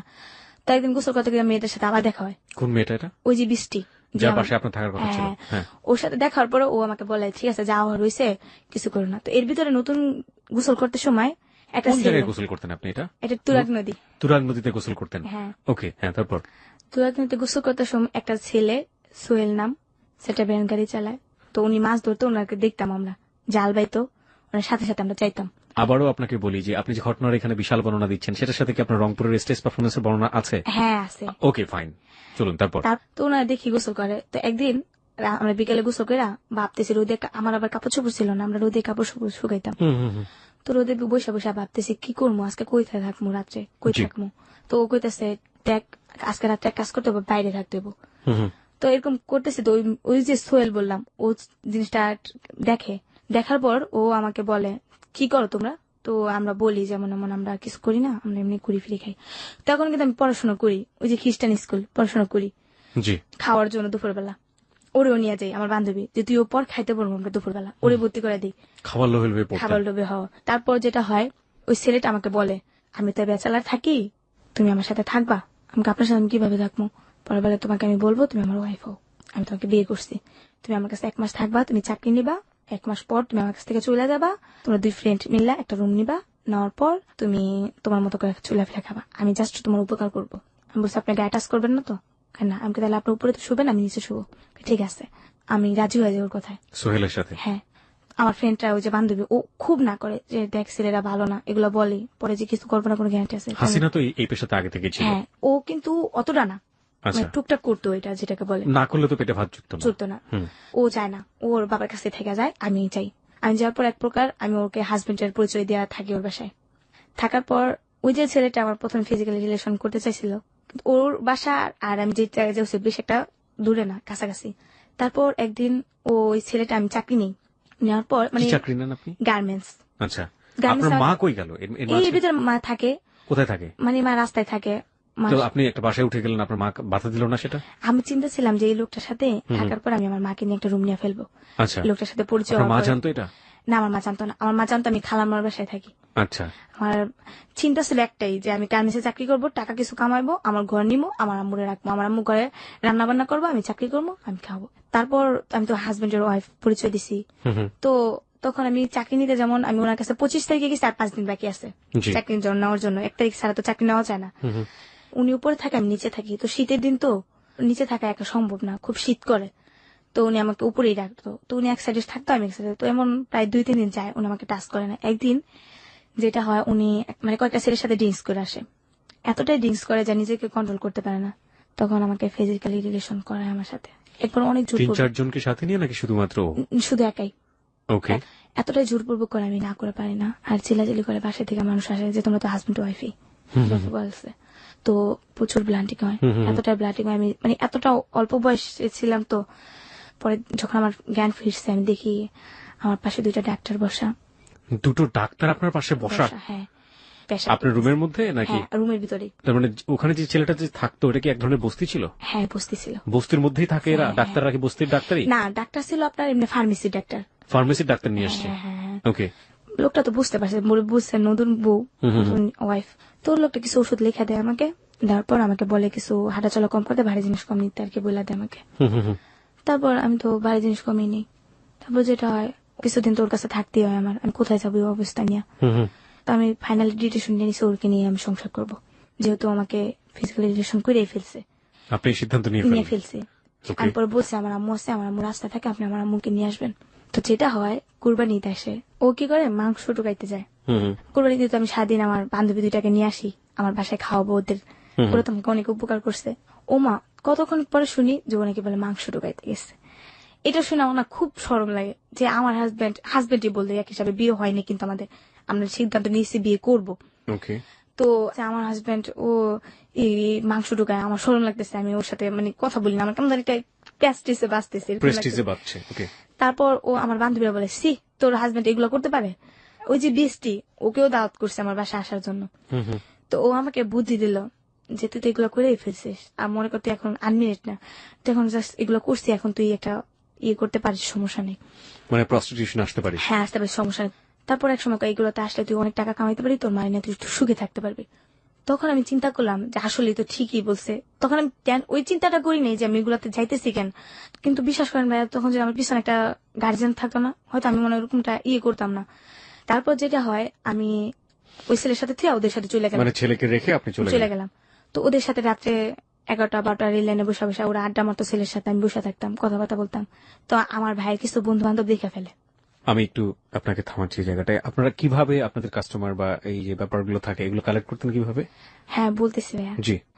তখন কিন্তু আমি এগুলাতে আসিনি, ওই যে করছি তো ওইটাই। হুম হুম। তারপর আমার কিছু ভাইয়ের বন্ধু বান্ধব দেখে ফেলে, দেখার পর আমার ভাইয়ের নলেজ যায়। তো তখন আপনি জাননি ওই জায়গাটাতে, মানে ওদের সাথে বসতেন শুধুমাত্র, বসতেন ঠিকই, কিন্তু আড্ডা চল্লাচ করতাম, কিন্তু কখনো করিনি। আচ্ছা। আমার ভাইয়ের কানে যায় যে তোর বোনরে দেখছো ওই জায়গায়, কি বোন করছো যে এরকম এরকম ওরে নিয়ে রাখতে পারছ না তোরা, তুই ওই মেয়েটারে খারাপ বানাইতেছিস কেন, ও একটু বলে। তো আমার ভাই আমাকে একদিন রাস্তা থেকে আমাকে বাসায় নিয়ে আসে, নিয়ে আসা বলে তুই আর এখানে থাকবি না, তুই এনে ঘরে পড়াশোনা করবি, তুই বাসায় থাকবি, যাই করি আমি তোরে খামো, তুই বাসায় থাকবি, আমরা 2 ভাই বোন থাকবো। আর মারে নিয়ামো কিছুদিনের ভিতরে, মায়ের আর আমি 3জনই থাকবো। ভাই এই ডিসিশনটা নিয়ে। মা তখন কই থাকতো? মা রাস্তায় থাকতো। তখনও রাস্তায়? হ্যাঁ, কিন্তু আচ্ছা, মার সাথে- মাকে খুঁজে পেতেন? এই যে হ্যাঁ, কথা বলতেছি, মা সবসময় এলাকায় আসতেছে, আমরা যে জায়গায় থাকি টঙ্গিতে। মা কি এক মিরাজপাড়া। জায়গায় থাকতো নাকি বিভিন্ন জায়গায়? সারা জায়গায় ভিক্ষে করে আসা ওই জায়গায় বসে থাকতো। ওই একই জায়গায় থাকতো? হ্যাঁ, আইসা পর আমরা একসাথে কথা কোথায় ওই বলি। জায়গাটা কোথায়? বউবাজার, নিরুজপাড়া। ওটা কি মানে হাট হাট অথবা বাজার? হাট না, এরকম একটা এলাকা যেটাকে বলে একটা মহল্লা। ওই মহল্লায় কোথায় থাকতো? রাস্তার উপরে? হ্যাঁ, রাস্তার ভিতরে একটা দোকানের সামনে বসে থাকতো। ওই একটা দোকানের সামনে সবসময় থাকতো? হ্যাঁ হ্যাঁ, সবসময়। মানে ওখানে গেলেই ওনাকে খুঁজে পেতেন? হ্যাঁ, ওইটা আবার কি ছিল, ওইটা আমার বাবার বাড়ির সামনে, কিন্তু তো আমার- মানে যে বাবা আপনাদেরকে তাড়িয়ে দিল সেই হ্যাঁ। বাবার সামনেই? ওই সামনে আম্মু বসে থাকতো, আর আমার আম্মু কি করতো জানেন, লাডি দিয়ে আমার ওই বাবারে বকতো, আর বাবাই বলতো সবাই আমার আম্মু পাগল।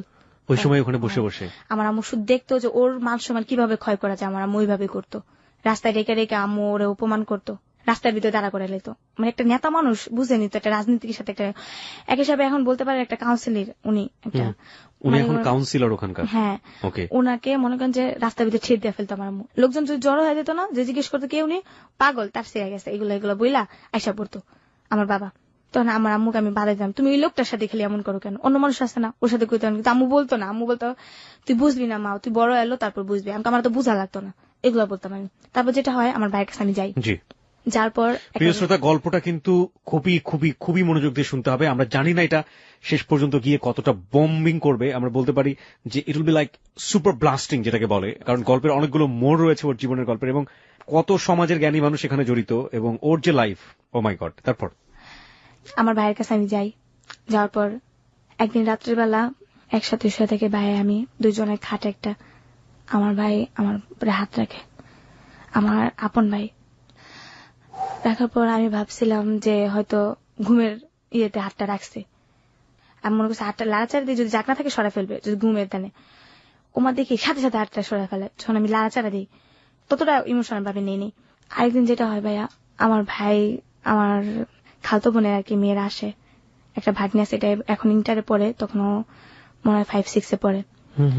তখন ও আসে, ওকে টাকা দেয়, ওকে খাতা কিনা দেয়, ওকে জামা কাপড় কিনা দেয়, কিন্তু ভাই আমাকে কখনো 2টা টাকা দেয়নি, কখনো আমাকে বলে নাই যে বোন নিয়ে তুই 2টা টাকা নিয়ে তুই কিছু খাইস, তোর যেটা খাইতে ইচ্ছা করে। তো ওদেরকে আমার সামনে টাকা দিত, ওদেরকে নদী পানি ঘুরা যেত, কিন্তু ভাইয়া কখনো আমার রাস্তায় কথা বলতো না আমার সাথে। ও বলতো রাস্তায় কথা বলে নাকি ওর মান সম্মান চলে যাবে। আমার সাথে বাসায় জাস্ট সম্পর্ক, বাইরে না। তোমার ভাগ্নিদেরকে খাতা কলম কিনা দিত, কিন্তু আমাকে কিছু দিত না। আমি যে স্কুলে পড়তাম না, স্কুল থেকে 5-এ বৃত্তি দেওয়ার পর আমি রেজাল্ট ভালো করে আমি ওখান থেকে 700 টাকা পাই। 700 টাকার পর ওই টাকায় হাতে রাখি, ওইটা দিয়ে আমি ভাঙি, এগুলো এগুলো কিনি, খাতা কলম কিনি। তারপর ওই দিন রাত্রি আমার ভাগ্নিদের টাকা টুকা দেওয়ার পর আমার ভাগ্নিরা চলে যায়। আসার পর তো কি করে, আমার ভাই আমাকে একটা জুস আছে না, ওই জুসগুলা নিয়ে আসে। জুসগুলা নিয়ে আসার পরে জুসের ভিতরে আমি দেখি যে কতগুলা ঘুমের ট্যাবলেট, যেটাকে বলে সাদা সাদা কি কি জানি ঢুকায় ওটার ভিতরে, ঝাক্কায় কতক্ষণ। আমি অতটা খেয়াল করি না, ওটাই মনে খাইবো। আমাকে বলে নে তোর লেগে জুস আনছি, উঠ উইটা ঘুমে তো ওইটা খাই নে, আর আমার লেগে ভাত বার। তো আমি ভাইয়ের জন্য ভাত বাড়লাম, আমি জুস খেলাম। কিন্তু ভাইয়া আমি এত খুশি হয়েছি যে আমার ভাই আমার জন্য জুস আনছে, আমার জন্য এতটা ভালোবাসে আমার ভাই আমাকে। জুসটা খাওয়ার পরে আমি কেমন জানি ঘুমের ঘুমের ইয়া গেলাম। তারপর আমি শুইলাম, এক পর্যায়ে দেখি সকালবেলা ওইটা আমার সালোয়ার ছিঁড়া, সালোয়ার ছিঁড়ে ফেলেছে? হ্যাঁ সালোয়ার ছিঁড়া, তারপরও সামনের দিক দিয়া। কিন্তু ফিজিক্যালি রিলেশন হয়েছে কিনা আমি বুঝতে পাইনি, আমি জানিও না, ওটা কারণ আমার মনে হয় না, কারণ ভাই বোন কি বলে আল্লাহর আপনি ওটা তরফে। বিলিভ করতে পারেন না। ওকে, আপনার বিলিভের জায়গা থেকে আমরা থাকতে চাই, বাট আপনি যতটুকু বলেছেন অতটুকু হজম করাই আমাদের জন্য খুবই কষ্টকর। But the reality is the reality. সত্যটা চরম সত্য, জঘন্য সত্য, মর্মাহত সত্য, বিধ্বস্ত সত্য, আপনি যাই বলেন না কেন সেটা সত্য। The reality is reality. কোনো বোন তার ভাইয়ের বিরুদ্ধে কখনোই কোনোদিনও গীবত করবে না, বা আমরা বলতে পারি না কখনো এই ধরনের অ্যাকিউজমেন্ট নিয়ে আসবে না যেটা তার ভাই করেনি। প্রশ্নই ওঠে না এতক্ষণ পর্যন্ত তার ভাইয়ের কাছে যাওয়ার জন্য, তার ভাইয়ের একটু ভালোবাসা পাওয়ার জন্য তার যে আকুতি, সেটা কিন্তু এই এতক্ষণ পর্যন্ত পুরো গল্প জুড়ে উঠে এসছে। কিন্তু এই পার্টটা, this is really really really really hated part of today's hello it 920। Okay, তারপর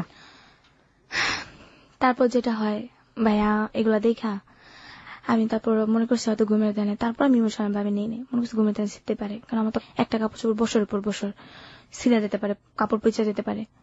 তো একদিন ভাইয়া চলে যায়, আমি দরজা জানলাম অফ করে, মানে জানলাটা ছিল যেমন শিক নেই, একজন ঢুকা যায় জানলাতে, তো কাঠের দরজা ছিল, তুই দরজা আমি সিটকাই মেরা, আর জানলাটা রশিদা বাঁধানো ছিল, রশিদা বাইরে থেকে ঢুকার কোনো পরিস্থিতি নেই। তো ওখানে আটকে আমি শুয়ে আসছি। তো অর্ধেক রাত্রে আমি ঘুমের থেকে কেমন সজাগ করে দেখি আমার ভাই আমার উপরে, মানে আমার উপরে। তো ভাইয়া তখন আমি কোথায় ছিলাম, আমার পক্ষে যে এটা এতটা গুরুত্ব পাবে নিমু আমি কিভাবে বলবো ভাই, আমার এতটা কষ্ট লাগছে যে শেষ পর্যন্ত ভাই আমার কাছে এরকম করতে পারলো, একটা মানে কিরকম একটা কষ্টের ভিতরে চলে গেছিলাম আমি। তারপর যেটা হয়, আমি এক ধরনের এরকম করি, তারপর ভাইয়া আস্তে নেমে যায়, তারপর আমিও ভাইয়ারে কিছু বলি না, ভাইয়া আমাকে কিছু বলেন না। মানে এত বেশি লজ্জা পান আপনি যে আপনি ওই সময় রিয়াক্ট করাটারও ভাইয়া আমি এতটা কান্না করছি, আমার মনে হয় আমার বালিশের যতগুলো তোলা ছিল সবগুলো মনে ভাইয়া চিপড়াইলে মনে পানি পড়তো ভাইয়া, এতটা কান্না করছি যে আল্লাহ কি আমার কপালে এগুলাই রাখছে। ভিক্ষা করছি, খাইছি, বাপের তো আদর পাইনি, জন্মের পর তো বাপ দেখি নেই, ভাই মনে করছি সবকিছু। মানুষের ভাইরা দেখে কত আদর করে, কত জায়গায় কত কিছু কিনে নিয়ে যায়, কত কিছু বোনের জন্য কত কিছু ইয়ে নিয়ে যায়, বোনের জন্য যাইতে সময় দোকান থেকে টাকা দেওয়া যায় যে তুমি কিছু খায়ো, এটা করো এটা করো। কিন্তু আমার ভাই ওরকম ছিল না, আমার ভাই কোনোদিন আমার একটা টাকা হাতে দেয় নাই যে বনি তুই এটা কিনা খাইস, তোর খাইতে মন চাই কিছু। আমার মারে কিছু ভালো করে আদর করে না, আম্মু তুমি কিছু খাইবা, কিচ্ছু বলে না, মানে আমাকে দেখতেই পারতো না। তো আমি চিন্তা করছিলাম কখন সকালটা হবে, কখন সকালটা হবে। সকালটা হয়েছে, আমি না করে বললাম, আমি বাইরে থেকে আইসা পড়ছি। আইসার পর ওই যে আমার ফ্রেন্ড বান্ধবী, ওদের সাথে আসলাম। আসার পর সারাদিন ওদের সাথে ঘুরলাম।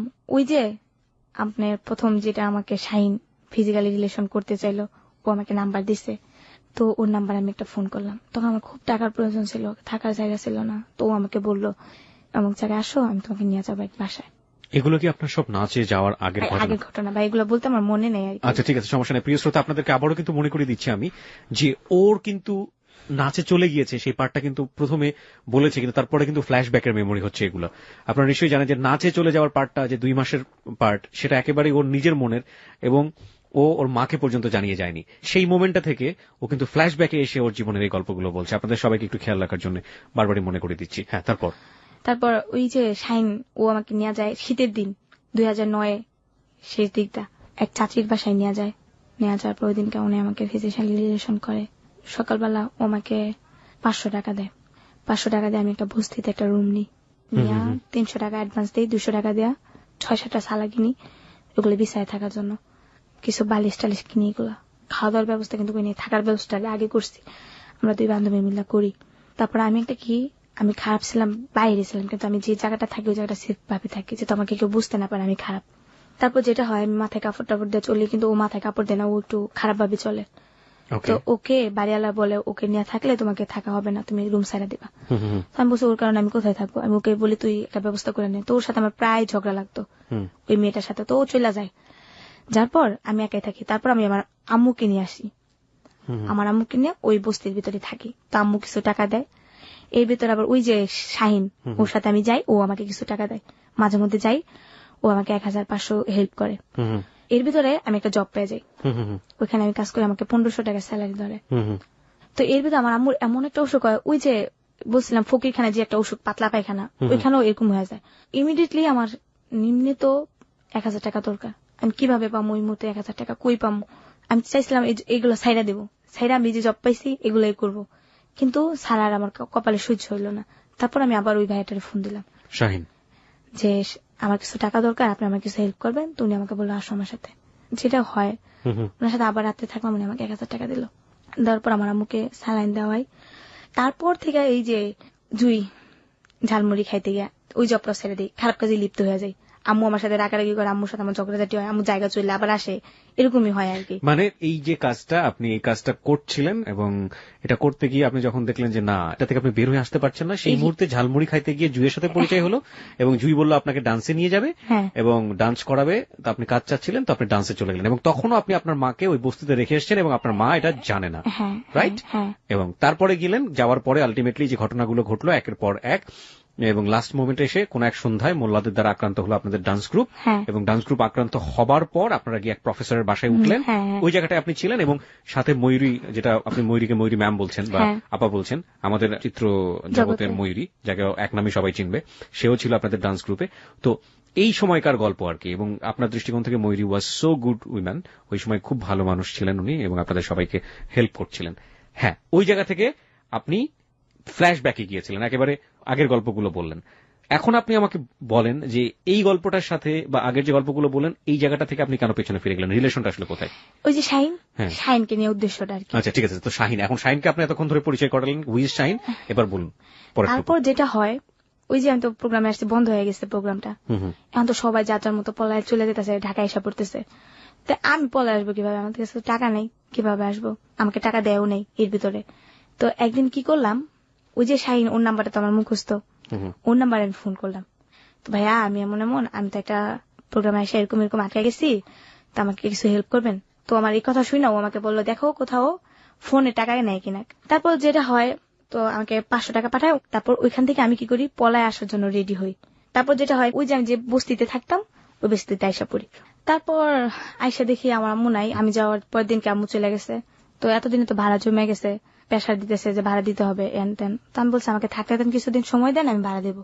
তারপর ওই যে শাহিন, ও আমার জীবনের সবচেয়ে বলতে পারেন একটা শুভাকাঙ্ক্ষিকা, যে ও আমাকে অনেক হেল্প করছে, বাট এতটাই হেল্প করছে যে আমার মা বাবা, আমার আত্মীয় স্বজন, আমার ফ্যামিলি কেউ আমাকে এতটা হেল্প করে। নিজের ভাই তো অবশ্যই না, নিজের ভাই দূরের কথা, কেউ এরকম করেই নেই। তারপর যেটা হলো, কিছুদিন ও আমাকে হেল্প করলো, আমাকে কিছু টাকা পয়সা দিল। হেল্পের বিনিময়ে তো আপনার সাথে শারীরিক সম্পর্ক, রাইট? শারীরিক, হ্যাঁ হ্যাঁ। ওকে, আমি ঠিক জানি না এটাকে হেল্প বলে কিনা। ওকে, তারপর আমার কাছে বাট হেল্প, আপনার কাছে এটাই হেল্প মনে হয়েছে? আমি ওরকম করছি, বাট ওর হয়তো উপকার হয়েছে, কিন্তু আমারও এখান থেকে উপকার হয়েছে, যেটা আমি এত বিপদের সময় কি বা আমার কাছে ইউজ করতো বা কি আমাকে টাকাটা দিত। জি। তারপর যেটা হয়, ও আমাকে কিছুটা হেল্প করে, আমার সব প্রবলেম সলভ করে। তারপর এর ভিতরে আমার একটা খালাতো বোন জর্ডান থাকে, উনি ওইখান থেকেই বিয়ে করছে, ওইখান থেকেই ছেলে মেয়ে হয়েছে। ও বাংলাদেশে আসছে, বাংলাদেশে আপনার শ্রীপুর, ওইখানে ও বাড়ি করছে। উনি আবার সুইটারের কাজ জানে, তো আমাকে বললো এইভাবে কতদিন ঘুরবা, তুমি আমার কাছে আইসা পড়ো, তুমি সুইটারের কাজ শিখবা। ওকে। তো ওর কাছে না যাই, এর ভিতরে আমি আমার মামার কাছে গেলাম। আমার মামা বললো তুমি চাকরি করবা, তুমি থাকবা খাইবা। মামার কাছে যাওয়ার পর মামা আমাকে নিয়ে গেল। আমি আবার ভাইয়া শুটকি ভর্তাটা খুব পছন্দ করি, তো মামি প্রতিদিন আমাকে বলে তুমি কি পছন্দ করো সবচেয়ে, শুটকি ভর্তা। তো যাক, শুটকি ভর্তা একদিন দুই দিন, একটা জিনিস যতই পছন্দ হোক না কেন, বাট 2-3 দিনের ভিতরে কিন্তু একটা জিনিস খাওয়া যায় না। তো আমাকে চাকরি নিতে স্প্রিং মিল, যেখানে সুতা তৈরি হয়, ওইখানে চাকরি নিলাম। প্রচুর গরম, এই গরমের ভিতরে চাকরি করি। আমাকে মরিচ ভর্তা করে দেয়। 2টা ছেলে, একটা মেয়ে, ছেলেটা ছোট, একটা বড় আমার সমবয়সী। ওরে মাছ দেয়, আর আমাকে একটা ছোট টুকরা দিলে দেয়, না দিলে নাই। আর কি অবহেলা করে, দুধ দেয়, ওদের ভাত দেয়, আমাকে দেয় না। আমার জন্য ছোট টুকরা রাখে, আমিও জিতে খাই না। যে ওদের বড়টা দেয়, আমাকে দেয় না কেন? আমিও আমার মার মতো একটু জিতি, যে আমাকে কেউ কষ্ট দিলে না আমি সহ্য করতে পারি না। তারপর যেটা হয়, আমি ওইখানে চাকরি করি, ওইখানে বেতন পাই। আমার বেতনের টাকা দিয়ে ওনাদের সব প্রবলেম সলভ করবে, কিন্তু আমার যে একটা ড্রেস আপ নাই, আমাকে একটা ড্রেস দিবে ওটা বলে না। ওনার মেয়েকে একটা ড্রেস কিনে দিবে, ওনার মেয়ের স্কুলের ফিস দিবে, ওনার ছেলের প্রাইভেট খরচ দিবে। আপনার মাকে আপনি খুঁজে পেলেন? এখনো খুঁজে পাননি? মানে এর ভিতর তো মা খুঁজে পাই না, মা চায় চয়া খায় এখানে ওখানে জায়গা। কিন্তু মার সাথে এসে আপনি দেখাও করেন না? দেখা করিনি। মাকে দেখতে ইচ্ছে করলো না? করছে, কিন্তু পাই নেই, খুঁজেই পাননি? খুঁজে পাই। এটা টেনশন হচ্ছে না? টেনশন হচ্ছে, আর বাট আমার মা খুব ট্যালেন্ট একটা মেয়ে, যেটা উনার আপনি একটা আছে না যে গায়ে টাচ করবে। আমরা রাস্তায় ঘুমাইছি বলে যে আমরা এতটা না। আমার আম্মুর দেখা গেছে একটা দোকান, আপনি আমার আম্মু চা খাইতে গেছে, আমার আম্মুর সাইড দিয়ে একজন বললো যে খালাম আমার কিছু দেন তো, মানে দোকানদারকে বললো আম্মু মাইরা একটা পিঠা শেষ করে ফেলবো। আমার উপর দিয়ে আসতো কেন? কেন দুনিয়ার জায়গা নাই, আরো জায়গা আছে, ওইখান দিয়ে চলে যাও, আমার উপর দিয়ে আসতো কেন? মেয়ে দেখলে কি মাথা নষ্ট হয়ে যায়? একটা ডাইরেক্ট আমার বলে পরে বকাঝকা করে। তারপর যেটা হয়, এই জন্য আমি টেনশন করি না, কারণ আমার আম্মু নিজে ঢাকা শহরে এমন কোন রাস্তা নেই যে আমার আম্মু না চিনে না, সুতরাং যে কোনো ভাবে ম্যানেজ করে ভালো আছে। তো অনেক ভালো, কারণ এক সময় যেহেতু ঢাকায় কাজ করছে, উনি সবই চিনে, ঢাকায় বড়, ঢাকায় ভাষায় কথাও বলে। তারপর যেটা হয়, মানে আমাকে শুটকি ভর্তাতে ভাত দেয়, সবার সামনে খাইতে গেলে আমার খুব শরম করে। সব আমার কথা কি প্রতিদিন শুটকি ভর্তাই দিয়ে ভাত দেয়, এমনি ভাত দিতে পারে না ভালো কিছু দেয়া। তো আমার শরম পাই দেখা পর একটা মেয়ে আমাকে বুদ্ধি দিল, কয় তুই কোয়ার্টার আইসা পড়, তো নিজে কামাই কর, নিজে থাকবি খাবি। মানে আপনার কর্মস্থলের যে কোনো একজন মেয়ে? একটা কোয়ার্টার, ওখানে আবার কোয়ার্টারের সুযোগ আছে। তো আমি কি করলাম, সিদ্ধান্ত নিলাম কোয়ার্টারে থাকবো। তখন আমি কি করি, বেতন পাইয়া আমার মামা মামিকে না বললে আমি কোয়ার্টারে এসে পড়ি। আচ্ছা, পরে এখানে আবার আমার মা আসে, আইসা আমার খালা যেটা মিজু খালা টুঙ্গিতে থাকে ওর কাছে খবর নেয় যে আমি আমার মামার কাছে আইসা পড়ছি। মায়ের খবর টবর নিয়ে আমার মা ওইখানে আইসা পড়ে। আসার পর আমি তো চাকরি বাকরি করি, ঘরে জিনিসপত্র করছি, 2700 টাকা বেতন পেয়েছি। আমার টাকা দেখে কেন, আমার একটা মানে ওইটা অন্যরকম, আমি চাকরি করি আর কিছু না, একটা আর তখন আমার মামা তো ফ্যাক্টরিতে আইসা বলতেছে তোমার আম্মু আসছে। আমি বিশ্বাস করি না, মনে করছি আমি তো যদি বেতন নিয়ে আইসা পড়ছি, যদি আমার বাসায় গিয়ে কিছু বলে মারধর করে, আমি বলছি আমার আম্মা আসলে আমার আম্মা নিয়ে আসতে কয়, আমি বিশ্বাস করি না আমারে। তারপর কি হলো, আম্মাই আসলো গেটে। আম্মুরে দেখা তো আমার খুশি দেয় কেন, আম্মুরে জয় দেখছে, মা তোমার আর ভিক্ষা করতে হতো না, তুমি এখন থাকবা, তুমি এখন খাবা, আর কোনো কষ্ট না, মনে করো তোমার মেয়ে বড় হয়ে গেছে। এই কতদিন পরে দেখা? 2 মাস? প্রায় 3 মাস। 3 মাস, ওকে। আম্মু তো আমার জড়াই দেরা কান্নাকাটি, তুই কেন আমার থেকে গেছিস, তুই কি বড় হয়ে গেছে, হাত পা কজা হয়ে গেছে। তো আম্মুরে নিয়ে রাখলাম। তখন আম্মুর এক চান্স আমি কাপড় কিনে দিলাম, আম্মুর যত কিছু লাগে সবকিছু কিনে দিলাম। আম্মুরে বললাম তুমি লাঠি বড় দিবা না, কারণ শরম লাগে লাঠি বড় দিলে। তারপর আম্মু লাঠি বড় দিয়ে হাঁটে, আমাকে ধরে হাঁটতো, তারপর আম্মু লাঠি বড় দেয়। তারপর এমনি কি হলো, আম্মু ওনার ছেলেটারে খুব ভালোবাসে, ছেলেকে না দেখলে পাগল হয়ে যায়। তারপর কইতেছে আয় তোর ভাইয়ের কাছে যাই আমরা, কিন্তু আম্মুর কাছে আমি বলি নাই যে আম্মু আমার কাছে এইগুলো ঘটছে। তারপর আম্মু বলে যে চল আমি যাই, এখান থেকে আমরা চলে আসি। আসার পর আমি আর ওই জবটা করি না, আসা পড়ি টঙ্গিতে। টঙ্গিতে আসার পর এখানে আবার একটা রুম নিই, পরে এখানে থাকি। তারপর আম্মুর সাথে আমার ঝগড়ায়, যে কোনো একটা বিষয় নেই এমনিতে যখন আম্মু চলে যায়, আবার আমি আবার একা একা থাকি, আবার ওই ফ্রেন্ডদের সাথে আড্ডা মারি, ওরাও এরকম খারাপ কাজ টাজ করি। হ্যাঁ, এর ভিতরে আবার ওই যে আমার আপুর কথা বলছি, ওই আপুর বাসায় আবার যাই রোজার ঈদ আসা পরে, প্রায় কাছাকাছি। কোন আপু এটা? জুই না, ওই যে আমার একটা ফাতেমা আপু, যেটা উনি জর্ডান থেকে আসতে, ওকে। উনি আমাকে নিয়ে যায় ওনার বাসায়, নিজের বাড়ি করছে। বর্তমানে আমার আম্মু ওইখানে আছে। তো দাঁড়ান বুঝিনি, আপনার তো জর্ডান থেকে মামা মামি আসলো? না, আমার একটা খালতো বোন আসছে আর কি, ওকে। ওখানে বিয়ে করে আসছে, ওখানে একটা মেয়ে হয়েছে, আসার পর বাংলাদেশ চলে আসছে। মেয়েকে রাখার মানুষ পায় না, এর জন্য। তাহলে আপনি কোথায় থেকে অফিস করছিলেন? মামা মামির কাছ থেকে? হ্যাঁ, শ্রীপুর থেকে অফিস করছিলাম। আর এই জর্ডানের বোনের সাথে কি সম্পর্ক, খালাতো বোনের সাথে? এই টঙ্গিতে আইসা উনিও আসতে, দেখতে আসছি ওনাকে। আচ্ছা, দেখার পর হ্যাঁ, ওকে। তারপর উনি আমাকে বললো এভাবে আর কতদিন তুমি আসো আমার সাথে। এক ধরনের বোহেমিয়ান লাইফ আমরা যেটাকে বলতে পারি, যাযাবর জীবন। কোথাও এখানে, কোথাও বস্তিতে, কোথাও মামা মামির কাছে, কোথাও সার্কাস লাইফ। মানে লাইক আপনি একটা ফুটবলকে তুলনা করতে পারেন ওর লাইফের সাথে, যে ফুটবল মারছে, যেখানে যে ফুটবল থামবে তো থামবে, কোনো ঠিক ঠিকানা নেই। দুমুঠো ভাত কিংবা একটু রাত্রেবেলা মাথা গোজার ঠাই, এটার জন্য কখনো শরীর দিয়ে দিচ্ছে, কখনো কারোর সাথে রাগারাগি করতে হচ্ছে, কখনো কারোর কাছ থেকে চুরি করতে হচ্ছে। This is call life. এবং এই জীবন কতটা নির্মম এবং নৃশংস হতে পারে সবকিছু মিলিয়ে, সেটা আজকে মনিকে দেখলেই বুঝতে পারবেন। কিন্তু অদ্ভুত ব্যাপার হলো, 17 বছরের মেয়েও, এবং ওর যে বলার স্টাইল, তার মধ্যে এক ফোঁটা ছিটে ফোঁটা, আমি বেশ কয়েকবার 2-1 দেখেছি চোখের জলে ভিজে উঠছে, কিন্তু এক্সপ্রেশনে সেটা নেই, একেবারে হাসি মুখ করে আরামসে বলে যাচ্ছে। ও এটা কি ওর জীবন মনে করে নিয়েছে, অদ্ভুত। এবং এই জিনিসটাকে আমার খুব বেশি পরিমাণে আমি মার্ক করছি, যে ওর ফিলিংসটা আসলে কি। ওর ফিলিংসটা কোনো না কোনো ভাবে ধরতে পারছি না, যে ও যে কষ্টে আছে, ওর যে খারাপ লাগছে, আমি ঠিক জানি না। আমি শেষের জায়গাগুলোতে আসতে চাই। ওকে, হ্যাঁ, তারপর যেটা হয়, আমার খালুর কাছে যাই। আমার খালা থাকে, মেহমান আসে, 3টা রুম থাকে ওদের, একটা হাজবেন্ড ওয়াইফ থাকে, আর একটা এর ভিতরে বলি না আমার ছোট খালা, ওরাদের একটা বড় সমস্যা হয়ে যায়, ওরাদের রুম আটকে যায়, রুম ভাড়া দিতে পারে না, দেখে বের করে দেয়। ওই মিজু খালার কাছে চলে যায়, মিজু খালার বাড়ি করে, ওরা এক রুমে থাকে, খালা এক রুমে থাকে। আমার খালা আবার হুজুর নিয়ে একটা তালিম পড়ায়। আমার ফ্যামিলিটা সবাই হুজুর, খালি ডান্সের ভিতরে আমি একাই বলতে পারেন। আপনার ফ্যামিলির সবাই হুজুরনি, মানে হচ্ছে তো নামাজ পড়ে, সবকিছু আল্লাহর ভক্ত, ওরা আল্লাহর ভক্ত, 5 ওয়াক্ত নামাজ পড়ে, ইসলামের সবকিছু মেনে চলছে। আর সেই বাড়ির একটা মেয়ে এরকম পথে ঘাটে ঘুরে বেড়াচ্ছে, প্রস্টিটিউশনে যাচ্ছে, কোনো কিছু না। তারপর যেটা হয় ভাইয়া, একদিনকে আমাকে খালার সাথে শুইতে দেয়, আমি খালার সাথে শুই কিনারে, রাত্রে টিভি দেখতে দেখতে প্রায় ঘুমাই যাই, খালুর নিচে ঘুমায়। তো রাত্রেবেলা আমার একটা কি, যে কেউ যে আমাকে টাচ করে, আমি গায়ে হাউস পরে পাই যে আমাকে টাচ করতেছে। হঠাৎ করে দেখি যে আমার টাচ করতেছে আমার খালু, দৌড়তেছে, যেমন মানে নিচে শুইছে, হাত বাড়ে আমাকে টাচ করতেছে। তখন চিন্তা করতেছে এই জায়গাও থাকবো না, চলে যাবো। রাত্রে ডিউটি শুনিয়ে নিচ্ছি, পরের দিন সকালে চলে আসি ওইখান থেকে। চলে আসার পরে আর কারো বাসায় যাবো না, একটা মনে সাহস হলো, কারো বাসায় যাবো না, একা একা রুম নিবো, একা একা থাকবো, একটা নিজের একটা ডিসিশন নিলাম, কারো বাসায় যাবো না। প্রিয় শ্রোতা, একটা মেয়ের পিতৃপরিচয় না থাকলে, একটা মেয়ের যদি কোনো ব্যাকআপ না থাকে, এমনিতেই আমরা শুনি যে এই ধরনের ফ্যামিলি ট্যাবু, যেটার পার্সেন্টেজ এত ভয়াবহ আপনি চিন্তাও করতে পারবেন না। এগুলো নিয়ে যারা কাজ করে বিভিন্ন এনজিও, সেই পরিসংখ্যানগুলো আমরা দেখেছি, যে একটা মেয়ে পারিবারিকভাবে ছোট থেকে বড় হতে গিয়ে এ ধরনের কত রকমের টর্চারের, মানসিক টর্চারের শিকার হন, বিশেষ করে ফিজিক্যালি, সে বয়স্ক হোক কিংবা অপ্রাপ্ত বয়স্ক হোক। একেবারে নিজের ব্লাড রিলেশন থেকে শুরু করে কেউই সেখানে বাদ নেই এই তালিকায়, কিন্তু যখন দেখি যে পিতৃ পরিচয় নেই এবং এই মেয়েটাকে খুব সহজেই পাওয়া যায়, এই মেয়েটা কখনো সোচ্চার ভয়েস তার মুখ থেকে বের হবে না, খুব সুউচ্চ কণ্ঠে সে প্রতিবাদ করতে পারবে না, তখন কিসের খালু, কিসের আপন ভাই, কিসের বন্ধু, যে যেভাবে পারছে সেভাবে। ওকে, তারপর আমি ওখান থেকে আসার পর ওই যে শাহিন, ওকে আমি বলি যে আমি একটা রুম নিব, আমাকে একটু হেল্প করবেন। কি হেল্প? আমার তো একটা মাস চলা লাগবো, আমার তো ওই টাকাটা নাই, আমি কি করব? আপনি আমার একটা মাস জাস্ট হেল্প করবেন, আমি চাকরি নিব, তারপর আমি আপনার টাকা দিয়ে দেবো। তো ও আমাকে বলে, তো ভাই আমি যেটা ভুল করছি, আমি জানতাম না ও কিন্তু হিন্দু। তখন ও আমাকে বলে যে আমি তো হিন্দু, তুমি আমার সাথে কি করবো? আমি একটা অফার করি যে হাজবেন্ড পরিচয় আমি আপনাকে রাখবো, আমার কিছু মাস থাকবেন, তারপর যদি কোনো সমস্যা হয় আপনি চলে যাবেন, আমি থাকতে কোনো সমস্যা করবো না আপনার, আমার জীবন যাক যাক, কিন্তু আপনার কোনো সমস্যা হইতে দিব না আমি এভাবে বলছি। তারপর উনি আমাকে খুব বিশ্বাস করছে, তো উনি আমাকে একটা রুম নিয়ে দেয়, রুমের একটা মাস আমাকে চালায়, টাকা পয়সা যা যা বলে সব দিয়ে আমাকে হেল্প করে। আমি মাঝে মধ্যে অসুস্থ হয়ে গেলে, আমার তো আল্লাহ ছাড়া কেউ নাই ভাইয়া, একমাত্র বলতে পারেন উনি আমাকে হেল্প করে, টাকা পয়সা দেয়। তো আমি আবার কি করতাম, যে চাকরি নিয়ে ফেলছি গার্মেন্টস, তখন আমি হেল্পারি করি। মানে ভাইয়া এইসব কাজে কখন যায়, গার্মেন্টস একদিন অ্যাবসেন্ট করলে দুনিয়া গালাগালি করে, এসব কাজে যাইতে পারি না। আমি আবার অন্যটার আশায় থাকি না। আমি কি করতাম ভাইয়া, এই কথাগুলো আমি আজকে বলতেছি, যেটা ও জানে না এখনো। ও আমাকে টাকা দিত প্রতি সপ্তাহে, না 15 দিন পর পর, সপ্তাহখানিক পর পর, যখন না দিত তখন আমার না খেয়ে থাকতে হইতো।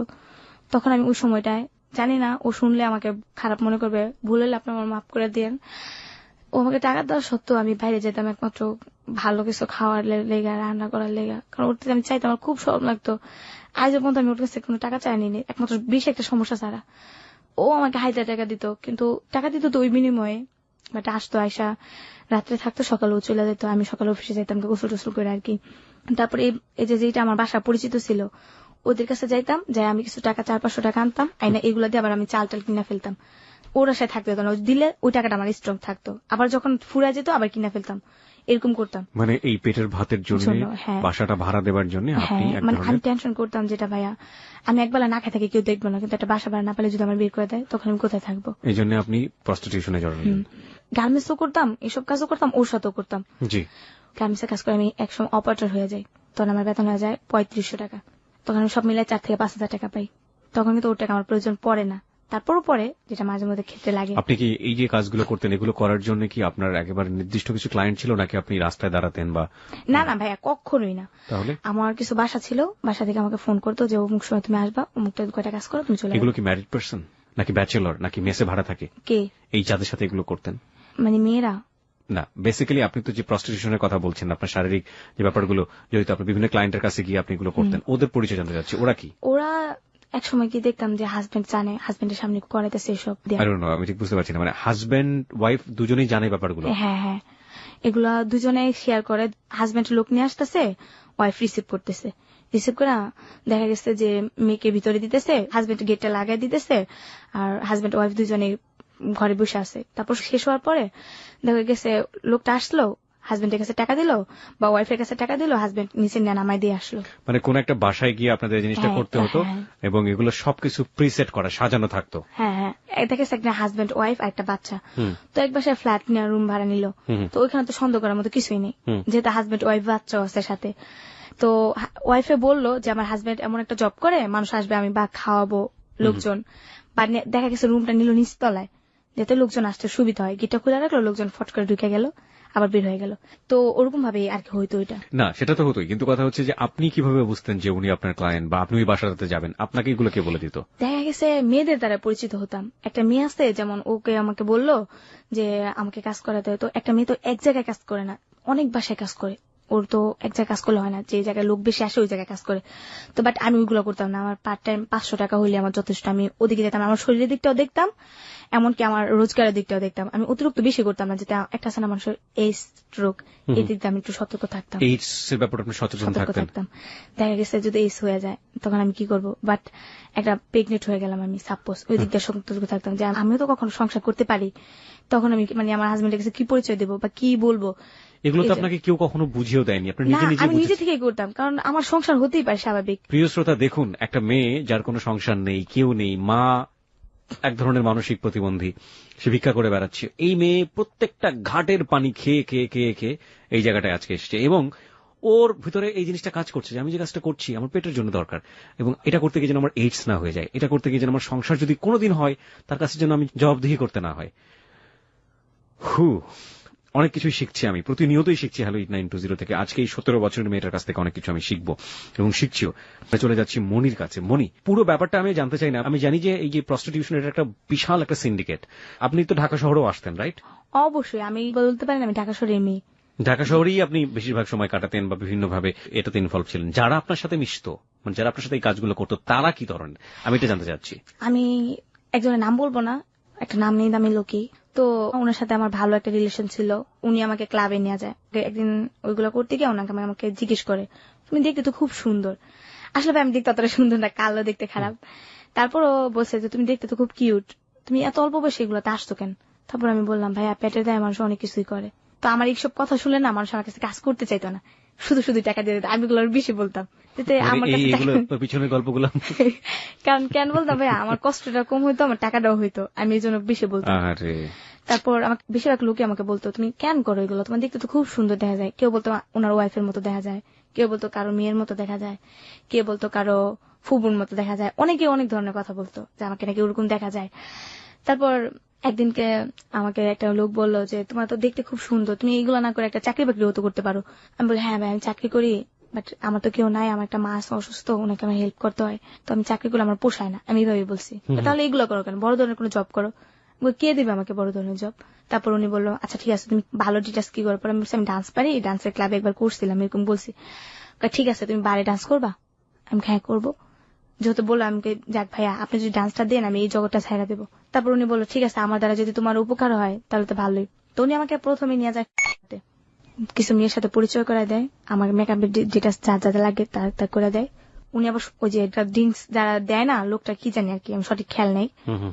তো ওই লোকটা আর কি আমাকে পরে নিয়ে যায়, নিয়ে যাওয়ার পর আমাকে ড্রেস আপ করতে বলে।